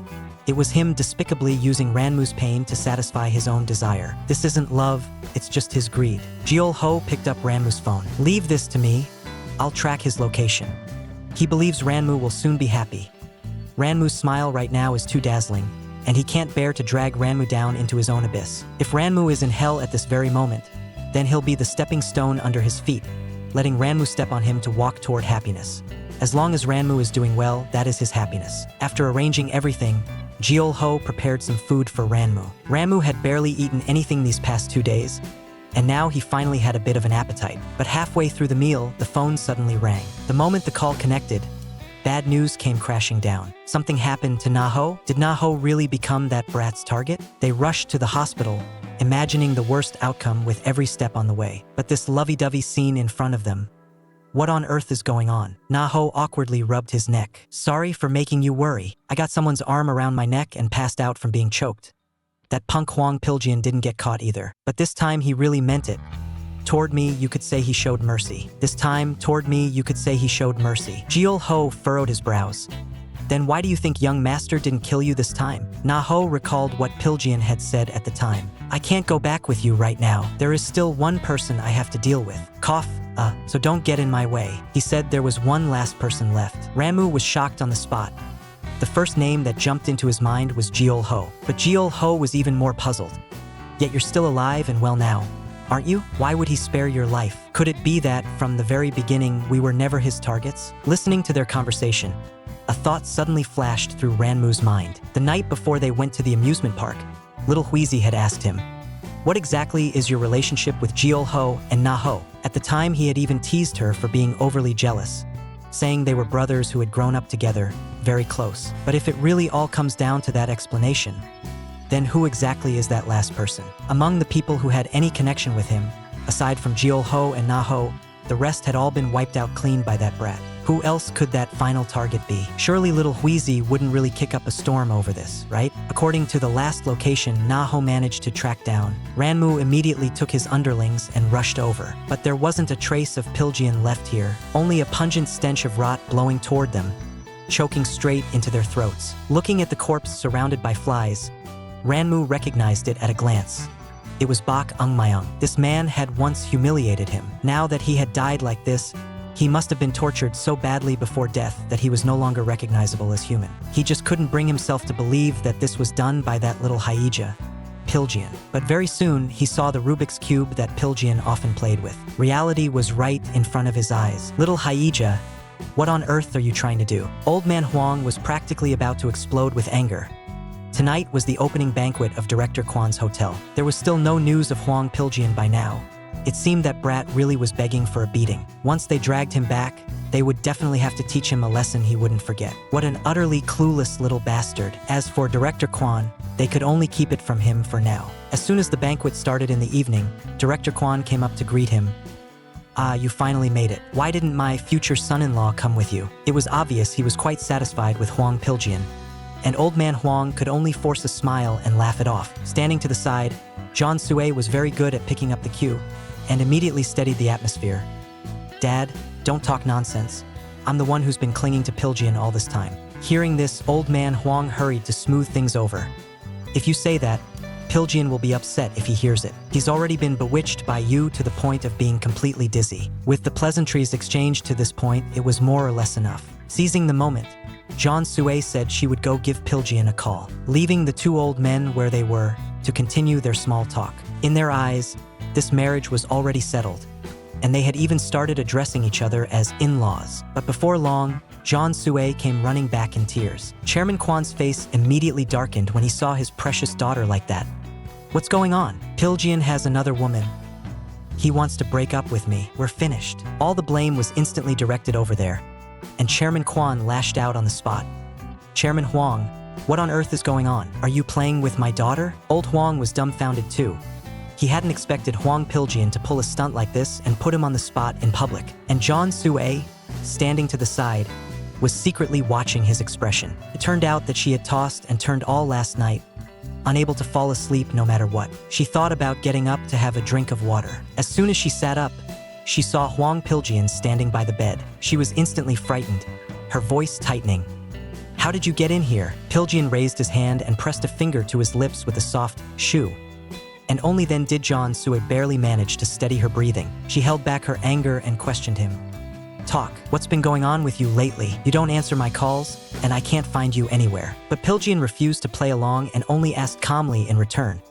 I've done pretty well these past 2 months, haven't I? Now, it's time for you to give me the payment I deserve. You did promise me, no matter what I did, you would help me. As it happens, there's something I'd like to ask you to do. Nuna, can you act? For this opening of your father's hotel, he'll definitely invite my father. When the time comes, you just need to cry on the spot and say that I dumped you, and that's it. John Sue said worriedly. But this way, isn't it really bad for you? Pilgeon explained with a serious face. No, my father never cares about me. Only if I make a big enough scene might he actually notice me. Only by completely pissing him off will he really get serious and come looking for me. Tell me, if he sends a lot of people to search for me, won't he himself end up being neglected? What? His crazy attitude scared John Sue. What kind of scheme are you plotting? Jeja, do you have someone you really hate? Hate so much you want to kill him? The kind of person like your ex-boyfriend. If you do, you can tell me. Also, the security here is way too poor. I could sneak in this easily. Be careful you don't get robbed. After saying that, he melted into the night and disappeared. Sure enough, after this whole scene, the old man completely lost face and flew into a rage as soon as he got back. No matter what methods you use, you must bring that unfilial brat, Hwang Pilgeon, back. What is it like to have a psycho stepson who could snap at any moment? Ranmu was close to despair and had absolutely no idea what to do. Right now, having no news from him was actually the best possible news, so Ranmu sat calmly in the office. But beside him, Na-ho was so anxious he was pacing in circles around the room. How are you not worried at all? In the past, the old man never cared about that kid. But now he's gone all out to look for him, made such a mess that several of the brothers' heads have been busted open. But he hasn't made a move for a really long time lately. Could he actually be dead? It's been almost a month. At this, Na-ho stared at Ranmu in shock. He had just said Hwang Pilgeon was dead. So why didn't Ranmu explode at all? Yet he was still absorbed in fiddling with the Rubik's Cube in his hand. Is this really the time to be playing with that? Do you understand that only by finding Hwang Pilgeon now can we make sure he's safe? Ranmu impatiently snatched the cube away. I know, you're so noisy, completely insane. Now every single one of you is acting weird. There was no news at all from Hwang Pilgeon's side, and the old man was even more furious. A bunch of useless trash. So many people, and they still couldn't find even a shadow of him. Could it be that Ranmu is protecting him? Seeing that Na-ho said nothing, and thinking again that Ranmu didn't have that kind of ability either, he could only order Na-ho to send out more men. He had no choice but to order Jeol-ho to send out more men. No matter what, that little bastard had to be caught and brought back. That little bastard must be brought back. As soon as Jeol-ho stepped out the door, he sent everyone away. Then he went up to the second floor and found Hwang Jae-yu. There's a place I want to ask you to go with me. Jeol-ho actually inviting him out? Hwang Jae-yu was stunned on the spot. If you don't want to, forget it. Go to bed early. After saying that, he turned to leave, but the person behind him grabbed him. It's not that I don't want to. And so, by the time the old man sensed something was wrong, it was already too late. He had already been locked in place, tightly restrained by that insane youngest son of his. In the park, Hwang Ji-yu followed silently behind Jeol-ho. The place he'd asked him to come to was here. He might not be very capable, but that didn't mean he was stupid. You asked me out here just for a walk? When he asked that, Jeol-ho's step stopped. Haven't you always really liked taking walks? Hwang Ji-yu was even more speechless. That was 10 years ago. What on earth are you plotting? Jeol-ho ignored him and turned to keep walking forward. Hwang Ji-yu immediately called out, "Uncle." Jeol-ho looked back at him. "You haven't called me uncle in a long time, and you talk about conspiracies? It's actually nothing. It's just that I'm impatient and want a certain someone to speed up the progress a bit." At the construction site where no one was working, the old man was tied up so tightly he couldn't move. He still couldn't believe it. Could this unfilial brat really be planning to kill him? He could only stare at the tools laid out in a row before his eyes. The man even asked in high spirits, "Which one do you think I should pick to entertain you?" After picking through them for a while, he finally picked up the hammer. "This one still feels the most natural in my hand. It holds too many of his memories." He still remembered the scene from the first time he met his father. Back then, he had been trembling with excitement.